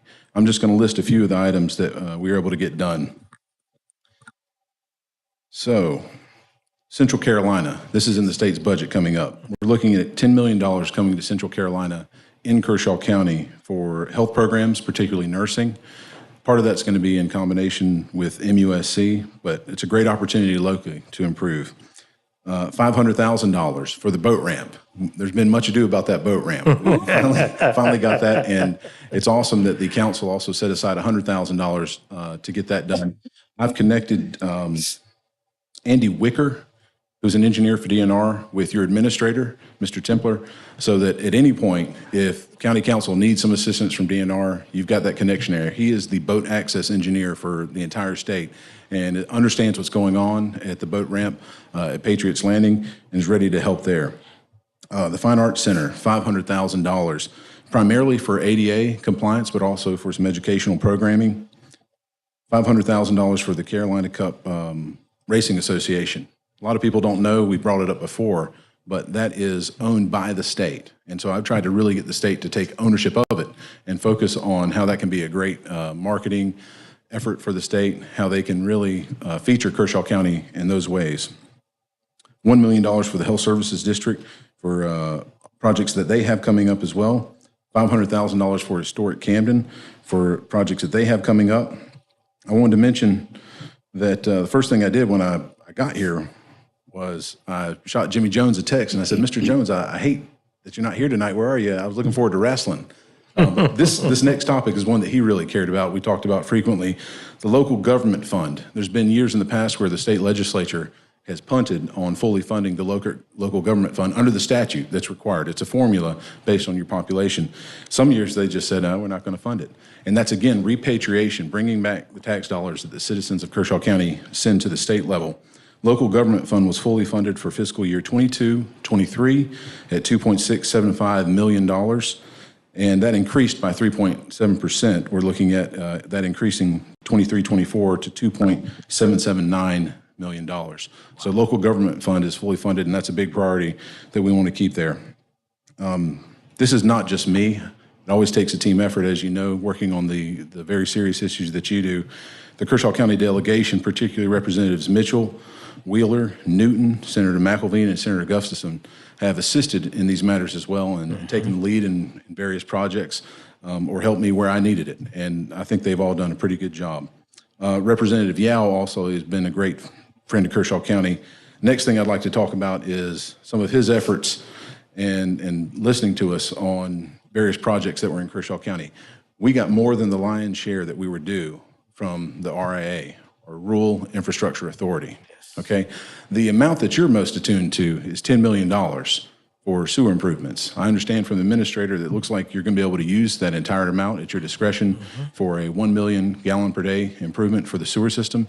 That's on your current footprint, won't require any additional real property, and I think the facilities that you're going to acquire or install will allow for future expansion if you need it. So all that's great. In addition to that $10 million, there's $10 million to the city of Camden for infrastructure improvements. Town of Bethune, $478,642. Cassett Water also received $10 million that's going towards a $12 million improvement project up towards the lake area. And so that 10 is going directly there. And so overall, you're looking at about $43 million plus that the state is sending back to Kershaw County for infrastructure, utility, and various other projects that I just mentioned. That's a huge win for us. I'm really excited. I don't know that I can, or we as a delegation can do that again next year because I feel like we kind of knocked it out of the park. If you don't have any questions on any of that, I'll move on to the legislative update. Any questions at all? One question. Local government fund. What can we do with it, or how can it help Kershaw County? Well, first it comes from the state's general fund, and so it's general taxes that go into that group, and then I defer to your administrator as to what he's used it for. Okay. Yes, ma'am. That is something we consider every year as a revenue stream into our budget. So that was a huge boost this year. Okay. That's probably some of our dilemma each year because they don't normally fully fund it. So it's a guessing game until the budget's passed. Yes, sir, and yes, ma'am. I can recall sitting as council in the past where we said the local government fund formula says we will get X this year. Well, when you get X minus 20% or 15%, holy cow, we got to cut funding for personnel or a vehicle that we're going to get. And so it's very important that I think municipalities can rely on the state funding that under the statute and increasing it based on what we can do. Now, next year is going to be a much tighter budget year for various reasons, which I won't get into the weeds here, but it's going to be a tighter budget year. But I encourage the county and anyone listening who has a basis of merit and even matching funds to say, hey, let's get some projects done in Kershaw County and figure out how we can do it so I can make those submissions and bring dollars back to Kershaw County. All right, last thing I'd like to give you a quick update on is House Bill 4294. We talked about the fire mill so much, just a real quick background on why that's an issue. Act 388 has a cap on millage increases generally, but also for fire funding. And so if you were a large county that already had an existing full-time fire service, professional fire service, whenever Act 388 was passed, you'd be fine because you already had your full-time personnel, your HR, which is your highest cost, built into your system. So an incremental increase could cover hiring a couple more people if you need to. Of course, Kershaw County over the last number of years, we moved from a completely volunteer system with a few full-time to full-time now, professional fire service. That costs a lot. You have to hire a lot of people. You have to get multiple shifts. You have to have enough firemen show up at a site so that they have backup. There are ratios that are required for safety. If one goes in, you got to have two out. And if we had fire service here, they could speak to those. But you have to hire many people, and that's one of the main costs. When we looked at that funding, I recall on council, we couldn't do it under Act 388 and the millage cap. You weren't allowed to increase the millage to pay for that additional personnel. So they had to do it by fees. And ultimately, I'm trying to shoot from the hip, but I think it was like a $100 fee per improved parcel, something like that. And if that's correct, that would apply to an improved parcel, which would be a 1 acre lot with a shack on it, or some type of improved structure that counted under the code. And it would also apply to a 1 acre lot with a $500,000 house on it. And so you can see the imbalance there. You're paying $100 to have fire protect your barely there shack, perhaps, or $100 to protect a $500,000 house with many rooms and protect perhaps other fire dangers. And so that needed to be corrected and based on millage, in my view, and as I recall, much of the council's view at the time. And so the bill that I've put up, which has been referred to the Ways and Means Committee, and I anticipate we'll get a hearing next session, and I'll keep you updated so you can interact with legislators to encourage them to support it. And of course, this is all at your discretion. You don't have to do anything with it, but you're going to have the option to do something with it if it does pass the House and if we can get it through the Senate. What it allows is 1 year from the date of passage, a county council that has a population of 70,000 people or less can use a dollar for dollar reduction in fees exchanged for fire mill. So the fee that you have, you can't build millage on top of it, but you can replace it with millage. Okay, so it applies fairly to the property that you have. You have to wipe your fees out. It's a one-time reset. You don't get to do it again. And that will allow for that more fair outcome we talked about, where the size of your home, the value of your home, what it would actually take for fire service to service that if something bad did happen is more in line with what it would actually cost, okay? And so that's the quick and skinny on House 4294. Do you have any questions on that one at all? Mr. Tucker. Yes, sir, Representative Connell. So dollar for dollar, we reduced the fee to the millage. Is there anything in that bill that stops future councils for assessing a fee down the road?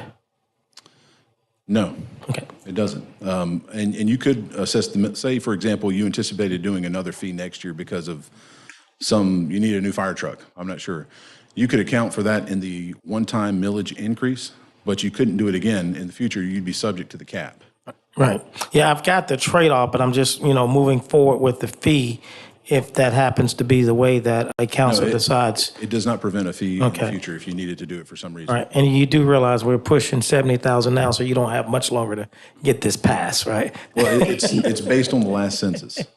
Okay. Okay. Okay, great. And if we need to adjust that language, we can.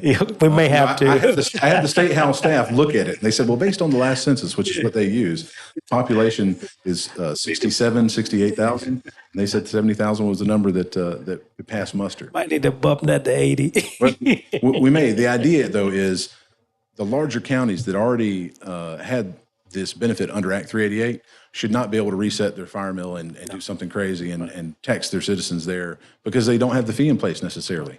Here, we had to use the fee. The council had to use the fee in order to fund full-time firemen that can service your house. Thank you.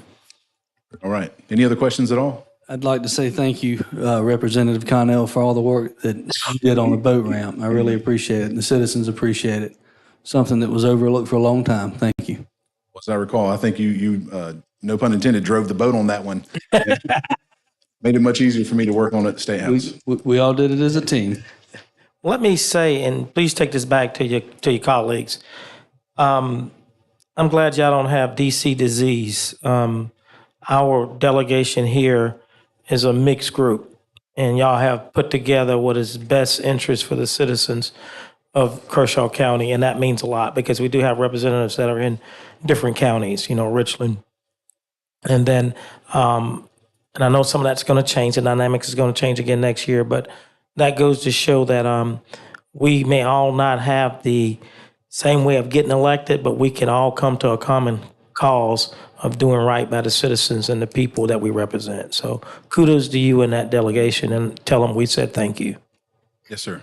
Yes, I echo that. Representative Cannell, are you the chairman of the delegation? I am, but that's kind of like being the world's tallest midget. Well, thank you. The delegation is near and dear to my heart, so thank you for bringing them together and being here. So I don't know if we need to do this quarterly or twice a year or whenever. I guess you two are in communication, so. It's just one example. The state and the local government can work together to figure something out. It's now in your purview. You'll have to figure out what do we want it to look like, what safety features are going to be there, what I don't know if you do additional parking or there's any number of different ways you could handle the project and work with DNR to make it happen. But it was a vision that came together, and we can do more like that in the future is the point. If you have ideas, let me know, and then we can start working on showing where there's merit and why it's justified and why dadgummit, that money should be spent in Kershaw County as opposed to somewhere else.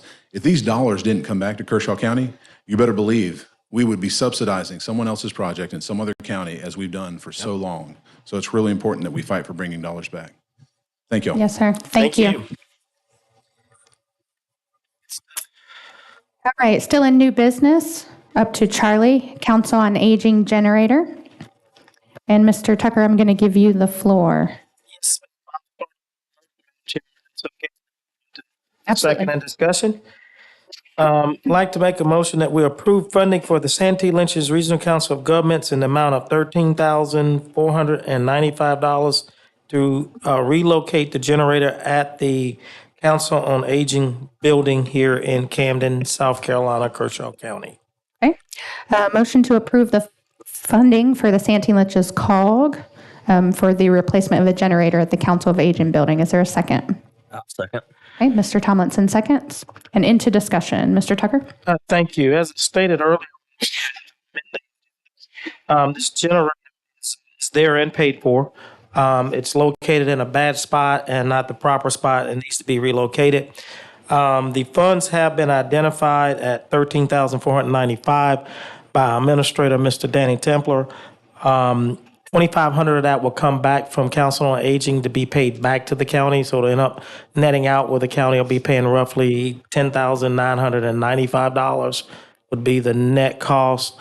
That money will come from a line item transfer, and I'll let Mr. Templer explain exactly where he's taking that from.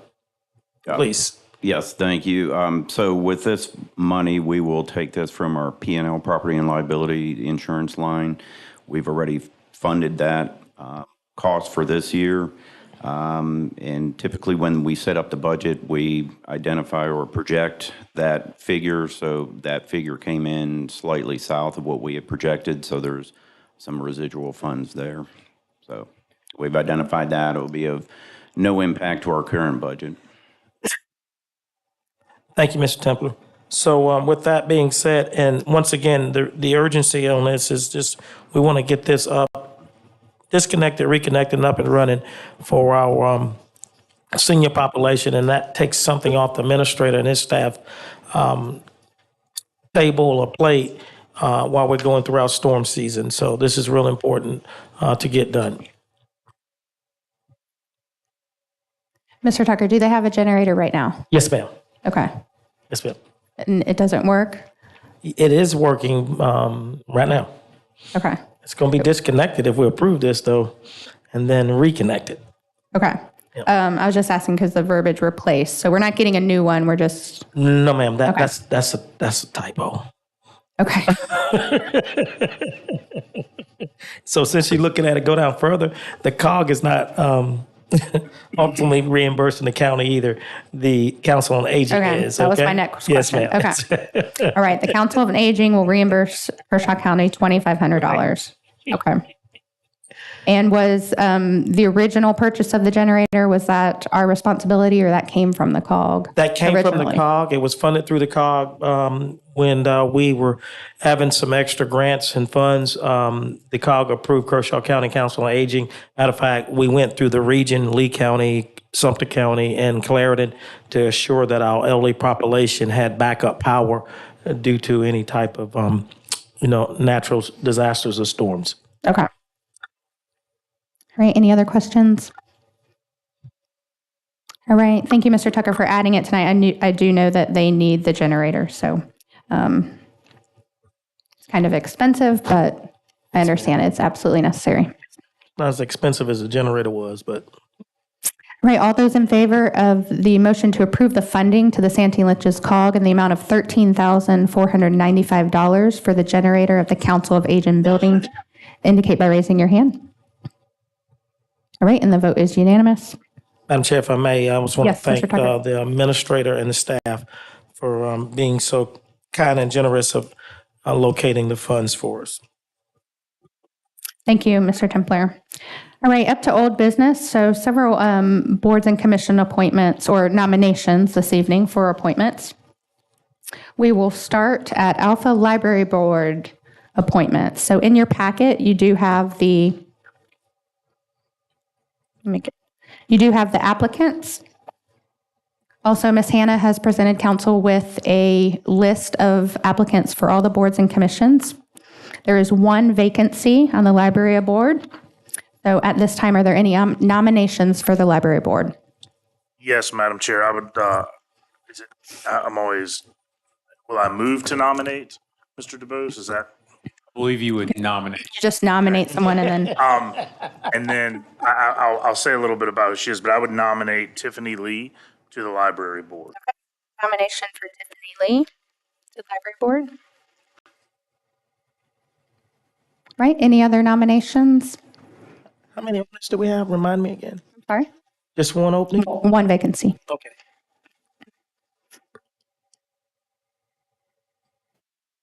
Okay. Mr. Schumach, do you want to tell us about Ms. Lee? So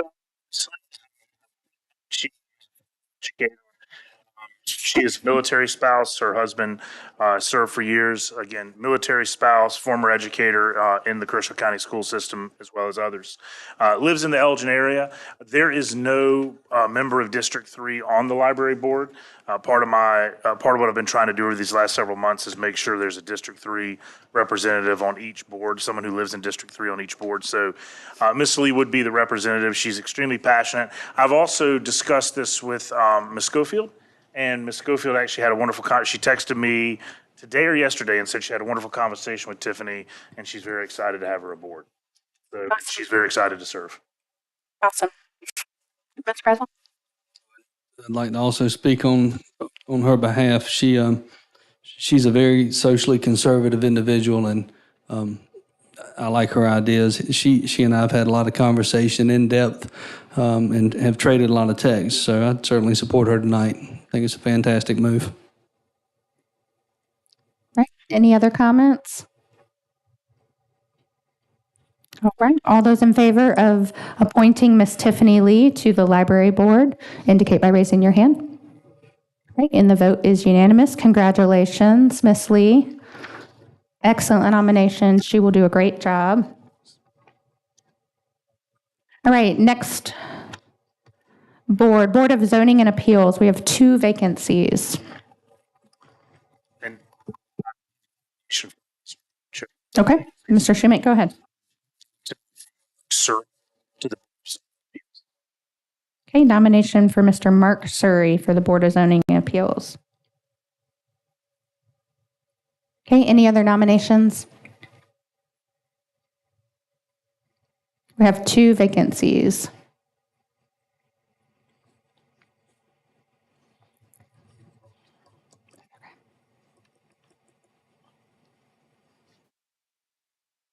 Okay, Mr. Schumate, do you want to tell us about Mr. Surrey and this nomination? Yeah, so Mark Surrey is also from Elgin. We just had a member, gentleman from Elgin, Benji Strickland, who rolled off because he moved. And Mark is someone who knows county government well. Mark, for those of you who don't know, was on our school board for multiple years and is very eager to get back into service for Kershaw County. So again, his knowledge of just overall government service and how Kershaw County works will be particularly useful on a pretty important board as zoning becomes, I think, a pretty premier issue for this council. So I think Mark's going to do a fantastic job and would appreciate you guys supporting his nomination. All right, any questions about Mr. Surrey for the nomination? Okay, all those in favor of appointing Mr. Mark Surrey to the Board of Zoning and Appeals indicate by raising your hand. All right, and the vote is unanimous. Congratulations, Mr. Surrey, and thank you for your willingness to serve. All right, we still have 1 vacancy on that board. There are other applicants, so just in the meantime, between the next meeting, I'll put that on the agenda for the next meeting again, and everyone look through the applicants. Madam Chair, Yes, sir. so you're going to put it on the next? If there's not a nomination tonight, Well, the reason I'm asking because if we're looking for new volunteers, it has to be in the agenda packet, a council meeting before we vote on it. So if you do that, then you're going to eliminate new applicants, if y'all follow what I'm saying. so the application has to be in the agenda packet prior to the nomination. It doesn't have to be 1 meeting before. Okay, just prior to. So as long as it's in the agenda packet of the same meeting and we've announced that we are going to fill the vacancy, then we meet the rules. Mr. DeBose, correct me if I'm wrong. Correct. I believe the rules simply state that it must be in an agenda prior to the appointment. I believe, in my understanding, just from agenda review meetings, is y'all have adopted this process of a heads up on the agenda prior to the appointment agenda so that council members can review perhaps the throes of applications that have come in over several months. In other words, it lets y'all know what appointments to review in advance. But yeah, it would be rule compliant as long as the application has been in some prior agenda, it would be compliant. Mr. Tucker, we can move it. We can skip a meeting to allow time for that to happen. Yeah, I just didn't want to exclude because I'm going to be actively looking for someone to fill one of these positions that we don't fill tonight.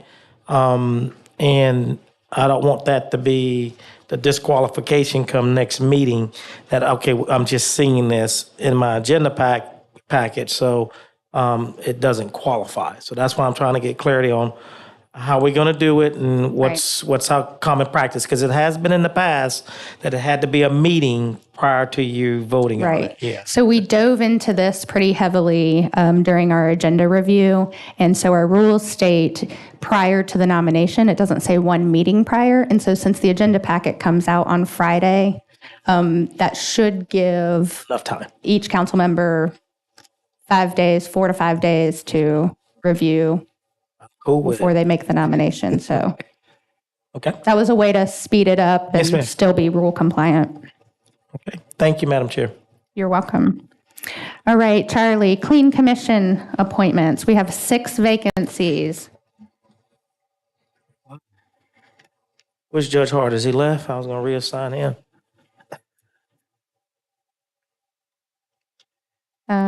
Okay, at this time, I'll take nominations for the Clean Commission, Clean Community Commission. Any nominations?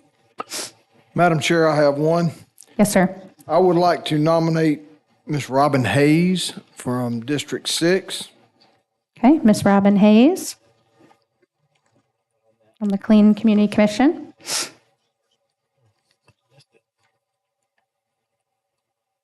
All right, I would like to nominate Mr. Tom Webb III for the Clean Community Commission.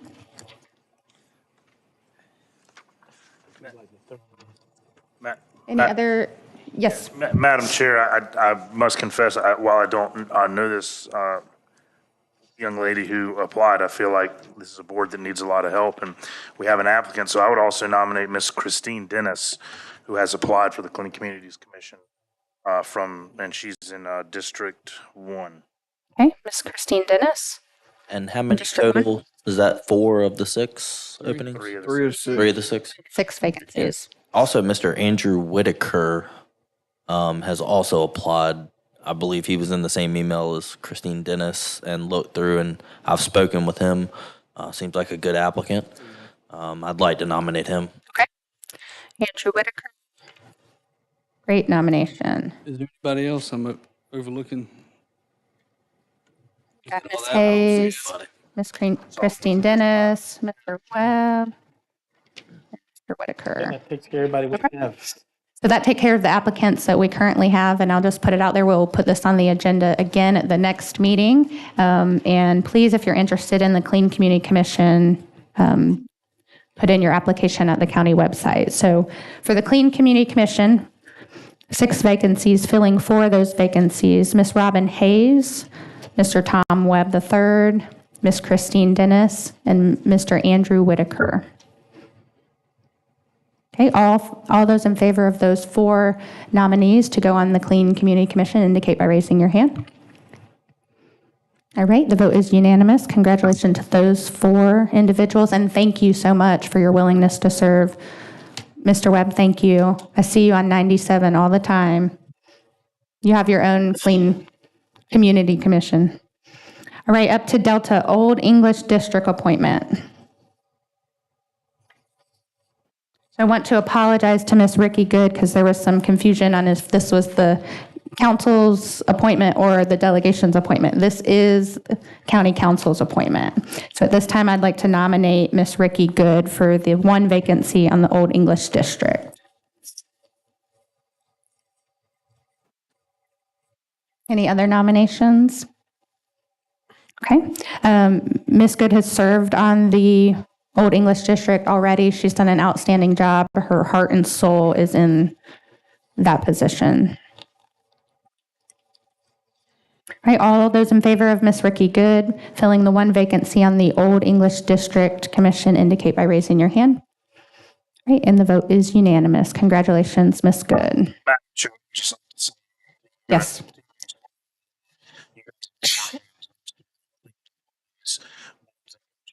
Someone was telling me last week about 2 boards that may or may not even exist anymore because they're just sort of in the dusty books and they don't have any people on them. So these boards and commissions are extremely vital, but only if we use them. So I just want to thank you and Ms. Parler for the exhaustive work you guys have done. Thank you. Yes, Ms. Parler's working very hard on it. All right, up to item number 12, council briefings. And Mr. Cato, can we start with you tonight, please? Well, first of all, I'm going to be brief tonight, but I just want to express my appreciation to the community centers in my district, the one in Bethune and the one at Mount Pisgah. I've recently went through both of those schools, and I can tell you that these people are working extremely hard to put these community centers together. They're repainting, they're bringing in outside outside agencies and entities to do things to allow things to come into their community that makes it easier access for the community to take advantage of. So I really, really want to thank them for all their dedication and their hard work to these community centers. And I urge everybody in the community and throughout Kershaw County to support them. There's a lot of good things that come from these community centers. I know I had an opportunity to go up to Bethune, and the Council on Aging was meeting the day that I went to Bethune, and I had a chance to speak with a good many of the people there. And then Mount Pisgah, I know that they're getting involved with a lot of the United Way, and I mean just different stuff to include the Alpha Center and other things. So it's a great opportunity for our community. Secondly and lastly, I would like to welcome Ms. Robin Hayes to the Clean Commission and all of the people that are taking appointments. Speaking for District 6, Ms. Hayes, she comes with a very, very well-defined resume. She has a lot of experience in a lot of different areas, and so we welcome her, and I look forward to working with her on that. Thank you. Thank you, Mr. Cato. Mr. Brazel.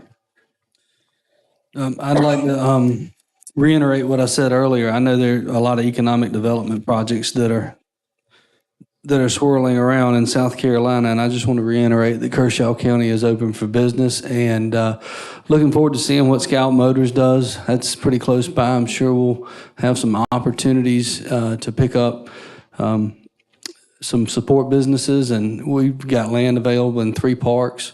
So just very excited for that. Thank you. Thank you, Mr. Brazel. Mr. Tucker. Yes, ma'am, Madam Chair. Just briefly, Ms. Hannah, can you make sure that we put the Kirkland Community Center on the agenda for a presentation next meeting? And I'll get you the information as the presenter and Madam Chair. And I would just like to say that we did a little bit of housekeeping last night at the COG meeting. We had an executive committee meeting. And Madam Chair, I would ask you and all our colleagues that we probably need to circle the wagons here on doing our due diligence with our administrator. That's all I would say on that, so we can complete that before we get to the end of the year. That concludes my report. Thank you. You're welcome. Mr. Schumach. Yes, thank you. A couple of things. First, again, thank you, Representative Connell, for coming. I think that communication with our legislative delegation is critical. Also, congratulations to Tiffany Lee and Mark Surrey for their appointments to the Library Board and Board of Zoning Appeals, respectively. As I've mentioned before, these boards are vital for the county to function. Also, congratulations to Mr. Webb. I wanted to thank you. I haven't called you back, but Mr. Webb is part of a philosophy group that meets in Camden, and I'm not able to make this week, or I wasn't able to make the meeting, or not able to make the meeting last week or this week, but I do plan to attend one. So thank you for the invite. Please let me know the next one. Wanted to also let everybody know that on September 18th, which is that's next week, September 18th at the Elgin Library from 5 to 6 is a South Carolina bar event called Starting a Business. So it's basically it's a 1-hour class or sort of overview taught by members of the bar that to tell people about what to do to start a business. I'm sure Mr. Renfro and some of the folks in there can explain there's a lot of legal loopholes, and they walk through some of that. So it's at the Elgin Library, September 18th from 5 to 6 p.m. You can call and reserve a spot. It's free, but it's 438-7881, and I'll be posting some stuff on social media about that. Also, as to the folks who are here from the RV parks, I wanted to say thanks again for coming in and talking. Just so you guys understand where at least I'm coming from, we have in kind of the time frame. At the next meeting will be third reading. I fully expect we'll have a written amendment before that. And one of the things I think that written amendment will do, likely, again, what I would propose, of course, is do something that would allow for the unoccupied RVs to potentially be there as long as they're not occupied. So it would be something that wouldn't require, for the Rotary RV Park folks, wouldn't require you to change how you're doing business. And then again, would probably put some limitation. I don't think there'll be enough support for an unlimited stay, but I think we can reevaluate that in the next year. But we'll make sure to do something so we're not causing you guys to have to unroll the business model that you're already doing. So we'll work on that. That's all that I have tonight. All right, thank you. Mr. Tomlinson. Madam Chair, I do not have any comments tonight. I would like to thank staff for all their hard work, not only day to day as you work, but there's a lot of hours and time that goes into preparing for these meetings. And I know a lot of what y'all do is overlooked, but thank you so much. Other than that, I have zero comments. Amen. Thank you. All right. Okay, a couple things. So matchboard.com is something we were introduced at the Association of Counties Conference. It's something that we're going to do.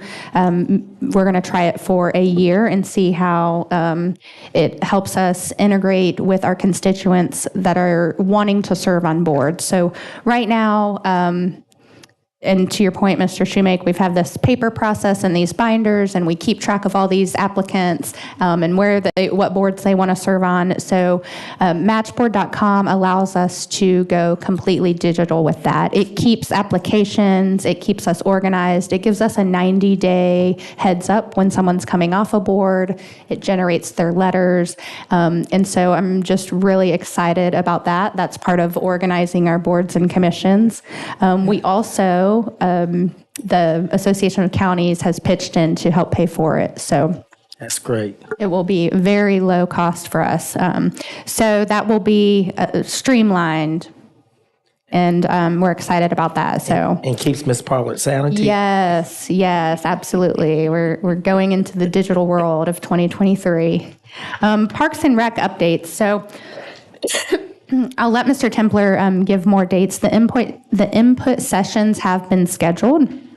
On the 26th, the Parks and Rec Director will be giving us a briefing to County Council and the county on where we stand on the different projects and when we're going to start different projects in Parks and Rec. Comp plan meeting. So the next comprehensive plan meeting, the community visioning workshop, will be Tuesday, October 3rd at 7 o'clock. It will be at the Kershaw County Economic Development Office. There will be a business workshop on Wednesday, October 4th, the very next day, at 8 a.m. in the same office. So please, if you have ZLDR ideas or anything that you envision Kershaw County for the next 10 years, please go to these comprehensive plan meetings and get your input in the new comprehensive plan. All right, boat ramp. Input sessions have been scheduled. There's already been one last Saturday, the 9th. There were about 15 people that came to that input session. Thank you very much for your input on the design and the ideas of how we want the boat ramp to look. The next input session will be the 23rd, and Mr. Templer, just correct me if I'm wrong on that one. Touch a Truck is October 7th.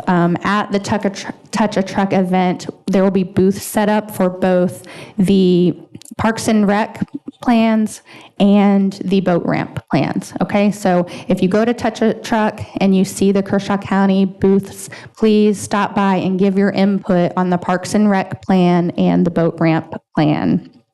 Mr. Templer, if you'll touch on the jail study, where we're at on that. I had a citizen email us about Diaper Needs Awareness Week. It's September 18th through 24th. This email is from Shamika Huff, and I want to thank her for reaching out to County Council. So look for that, gentlemen, soon for a proclamation for Diaper Needs Awareness Week, starting next week. All right, next event, Woodward Field is having a meet and greet with the airport commissioners. It is Saturday, September 30th, 11 to 2. We have one of the airport commissioners here. Thank you for putting this on, and please, let's all go out to Woodward Field, meet the commissioners, see our airport, and exchange ideas of where we want to see the airport go in the future. Right, next community event, Unity in the Community and Making It Conversation. They will have a meeting Saturday, September 30th at 2 p.m. It's the Camden Kershaw County's NAACP annual fundraiser at Liberty Hall. Democracy is freedom, freedom is democracy. They will have a keynote speaker, the Honorable Teresa Myers Irvin, Mayor of the City of Florence. So that's Saturday, September 30th, and then Saturday, October 7th from 10 to noon. From the Concerned Clergy of Kershaw County, Faith and Blue Weekend celebrations. And that will be at the Bethlehem Baptist Church in Lugoff. And if you need any of these community events or more information, just email me or get with me afterwards. All right, that's all I have. Mr. Templer, we'll go to you next. Thank you, Madam Chair, members of council. I have a good bit to go over, but some of it is what you've already talked about, so I'll just get a little specific with some of the dates. Starting with the comp plan and ZLDR timeline, some of the milestones remaining for the comp plan, which kicked off in April of this year. We have the community engagement portion, which will be finalized after October the 3rd and 4th visit. By December, early January, the vision, goals, and policies will have been drafted. They will conduct another planning commission, a joint planning commission, county council work session to review. A draft version of the comp plan will be available around March. March through May 24, another joint planning commission, county council meeting, public review / of the document will happen.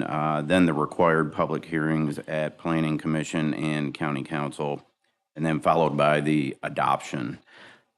Work on the ZLDR rewrite will begin ramping up in January 24, and this will be driven by what the work generated from the comp plan. So the ZLDR rewrite, they anticipate a 10 to 12 month process from the January 2024 date. So jail study, currently it is in the phase of the design concept. That's just where they're going to give us or look at what the most likely and most logical design would be, an expansion versus a complete rebuild. And from there, we should get a cost opinion from that. With that, I will be working with First Tryon to understand some of the funding mechanisms for that. That's not going to be an easy one. That's going to be a large price tag. So that will be happening in the background starting within the next few weeks, just to understand our bond capacity as it relates to an installment purchase revenue bond versus our 8% general obligation bond cap. Boat ramp. Madam Chair, as you said, last Saturday, the 9th, we had staff out there under the bridge at the boat ramp, talking with individuals that were actively using the ramp. So there was a lot of good input. Some of the things we kind of figured, other things that were a pleasant surprise, but makes a ton of sense. One of those were some better lighting out there for the nighttime use. Ben Cannell mentioned that he has put me in touch with Andy Wicker with DNR, so we plan to use his resources for best practices. They've designed these things all over the state, so there is truly a best practice for a boat, the safe operation of a boat ramp. Mr. Templer, was there consensus among that meeting? Was there one thing that everybody was in consensus that they wanted to see happen? Yes, actually, good question. It was three things. It was the lighting, the addition or improvement of lighting out there. It was moving the ramp further down from its current position, and a double ramp. Okay. So the double ramp was always in the cards. Moving it down was also the lighting, and that's just with 15 or 20 people at this point. So we're interested to see what's going to come next. That coupled with the input of the DNR engineer. Okay. So we're going to try and get the best product out there for the money we have to spend. So those input sessions, then next on will be at the Touch a Truck. To your point, we're going to have a booth set up out there. We typically see around 1,200 people out at that event, so we're really trying to get the most input on this. So We hope that will be a convenient time for people to just drop by the booth for both the recreation plan and this boat ramp initiative. Next, after that, we're going to go through the month of October. Saturday, October 23rd, we will be back out at Patriots Landing from 9 to 11. And of course, if we got a lot of people there, a lot of input, we'll stay as long as we need to. After that, we'll be out there Saturday, October 30th, 9 o'clock to 11 a.m. Same at Patriots Landing. So that will be the input sessions for the boat ramp. Thank you for setting those up. Yeah. The next item is we'll have Parks and Rec come here September 26th and brief council on where we're at with the recreation plans. We have got a couple options there. From there, we will go with the, again, at the Touch a Truck event, we will have that tent there, again, 1,200 participants there, so we really hope to get a lot of input. We're going to have an input session at the rec department from 6 p.m. to 8 p.m. October 18th. That's to just catch people in the evenings. And then we will be back out in the public Saturday, October 28th at our Halloween Jack-o'-lantern Jamboree. That's going to be back out at the Watery River Veterans Park. Again, that's another probably 1,200 participants out there. So really trying to maximize these events and maximize the input we get so we can really allow the public to shape some of these projects to the best of our ability. It's for them. They're going to use it. We want their input. We don't want to put a product out based on what we think. We want to put a product out based on what they want. So, And again, thank you for setting all those up. There should be no excuse why anybody in Kershaw County doesn't have a say in any of these projects after all these input meetings. So I really appreciate it. Thank you. Is it very simple? Basically, the second meeting, basically, vote. The last step in the recreation thing is a second vote of council of, what plan we're doing. Does that seem like a realistic time frame? Because I'd like to have it done before December. yes, I would push for that also because, again, prices are just going up. Right. That's why I don't want to do. I understand we need the public input, but I want to do this. I'd love to do it really the first meeting in November if we can. And we will do it as soon as possible. Again, I think these are, I don't want to say they're aggressive schedules, but we're not spreading them that far out. We want to get this stuff in and start moving on some of this stuff. So, Madam Chair, you had also tasked me yourself and Councilman Jones with pulling some information from the Camden burials. We're still in the process of that. We have a FOIA, 2 FOIAs submitted. We've received probably about 85% of the information we needed just from email traffic. So we're going to wait to complete that packet with the responses from those FOIAs. I don't think the FOIA will take as long. We're hoping for maybe in the next week or two to have that information rounded Okay. out. Thank you for that update. Yes. Councilman Brazel, we're still working on your safe built options for you. We've not forgotten about that. You gave it 30 days, so we're still looking into that. We're in conversation with them. Councilman Cato, you had asked about a old CC Road culvert replacement. We're working with that. That's going to be something we're going to have to farm out. It's not going to be something staff will be able to do, not because of talent, but just because of time and the obligations we have throughout the county. So that's something we'll look to reach out to a contractor for. So a busy update, but that's all I have. I'll be glad to entertain any questions if y'all have it. Madam Chair. Yes, sir. Thank you. Mr. Templer, I'm deeply offended, myself and Brantley, that we didn't give you anything to do. You didn't call our names. But I really want to say congratulations on SC Executive Institute, your exception in that, and we wish you well here from this dais that you will do very well. And remember the text I sent you. Do well, be a leader, even if you have to be the teacher's pet. Okay? Right. And I appreciate council's willingness to allow me to attend something like that. It's the first time they have taken this class up since 2008. There was only 30 people allowed or accepted in, so we're kind of a beta, but it looks to be it's pretty exciting. A lot Yes. of heavy hitters in there. So I don't know why they let me in, but hey, we'll work it. We know why. But thank you. Congratulations. Thank you, Mr. Tucker. And Mr. DeBose. Nothing, Madam Chair. Okay. Second page. Is it the third page? Oh, man, I'm all out of touch, Alan. All right, up to item number 15, future agenda items. So this is one of the things, Mr. Tucker, to your point earlier, that we really hashed out in our rules. So our rules do indicate that we will announce vacancies under future agenda items on the council meeting before. So what we will take up on the 26th will be the Tourism Advisory Committee appointments. There's one vacancy, in the Airport Commission appointments, one vacancy. And in your packets tonight, you have the current applicants. Yes.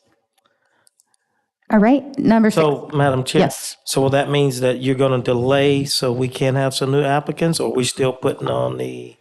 For these two? No, for the ones that, like, we didn't fulfill one of the boards and commissions tonight, and we were going to look for new applicants. It was for the second one that we took up, I believe. Yeah, I'm trying to remember. So for rule compliance. Planning and zoning appeals. Right. Appeals Board, right. If we're talking just rule compliance, we're already in compliance because it was on the future agenda items at the last meeting. So the rules don't state we need to put it on there again. It just needs to state that it needs to be listed under future agenda items. You have to announce that you're going to fill a vacancy. One meeting prior. No, it does not say one meeting prior. It just has to be on the current agenda. Our current practice, we're doing one meeting prior because it's going to be tedious for Ms. Hannah to keep track of what's been on future agenda items and what hasn't. So as a common practice, we're going to do it one meeting prior, but the rules are not explicit. Okay, it just has to be on a prior meeting. Mm-hmm. Because there's nothing that prevents anybody from putting something under future agenda items and then doing it in 6 months. I've actually got a question to clarify. Yes. Miss Dykes is put her name in the hat for planning and zoning, and I think she was meant to be under future agenda items today, but I didn't see her there. But I did see her name in the packet. Will we be able to put her on next meeting? So Ms. Parler works on agendas consecutively. So like she'll have a draft for the next one and the next one after that. So we moved that vacancy to the next agenda. So you'll see on next agenda 926 future agenda items that I think it's Planning and Zoning Committee.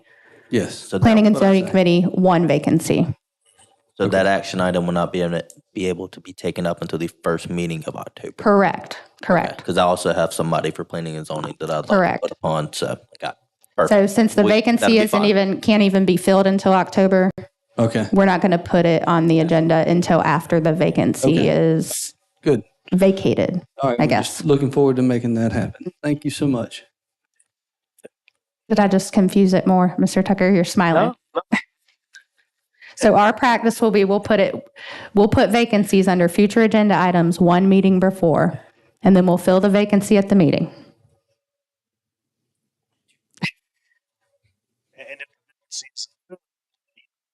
You can fill it at the next meeting because you've already announced that there's a vacancy.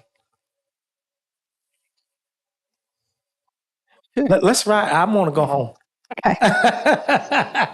All right, executive session. We do have a need to enter executive session tonight. It's an economic development matter, Project White Oak. Is there a motion at this time for Madam Chair, I executive make a session? motion that we go into executive session. Okay, Mr. Tucker makes the motion. Is there a second? Right, Mr. Cato with a second. All those in favor of entering executive session indicate by raising your hand. Right, and the vote is unanimous. We are now in executive session.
All right, Ryan, we on? Okay.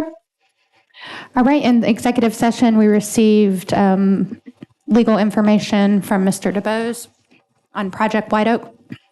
Anything to add, Mr. DeBose?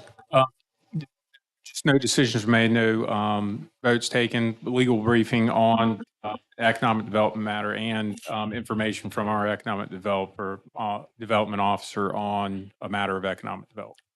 Thank you. Is there a motion to come out of executive session? Right, by Mr. Brazel, second by Mr. Cato. All those in favor of coming out of executive session indicate by raising your hand. Vote is unanimous. We are now back in our regularly scheduled meeting and up to adjournment. Is there a motion to adjourn? Motion to adjourn, Madam Chair. Okay. Mr. Tucker makes a motion, Mr. Brazel seconds. All those in favor of adjourning tonight's meeting indicate by raising your hand. And this meeting is adjourned. Vote passes. Thank you.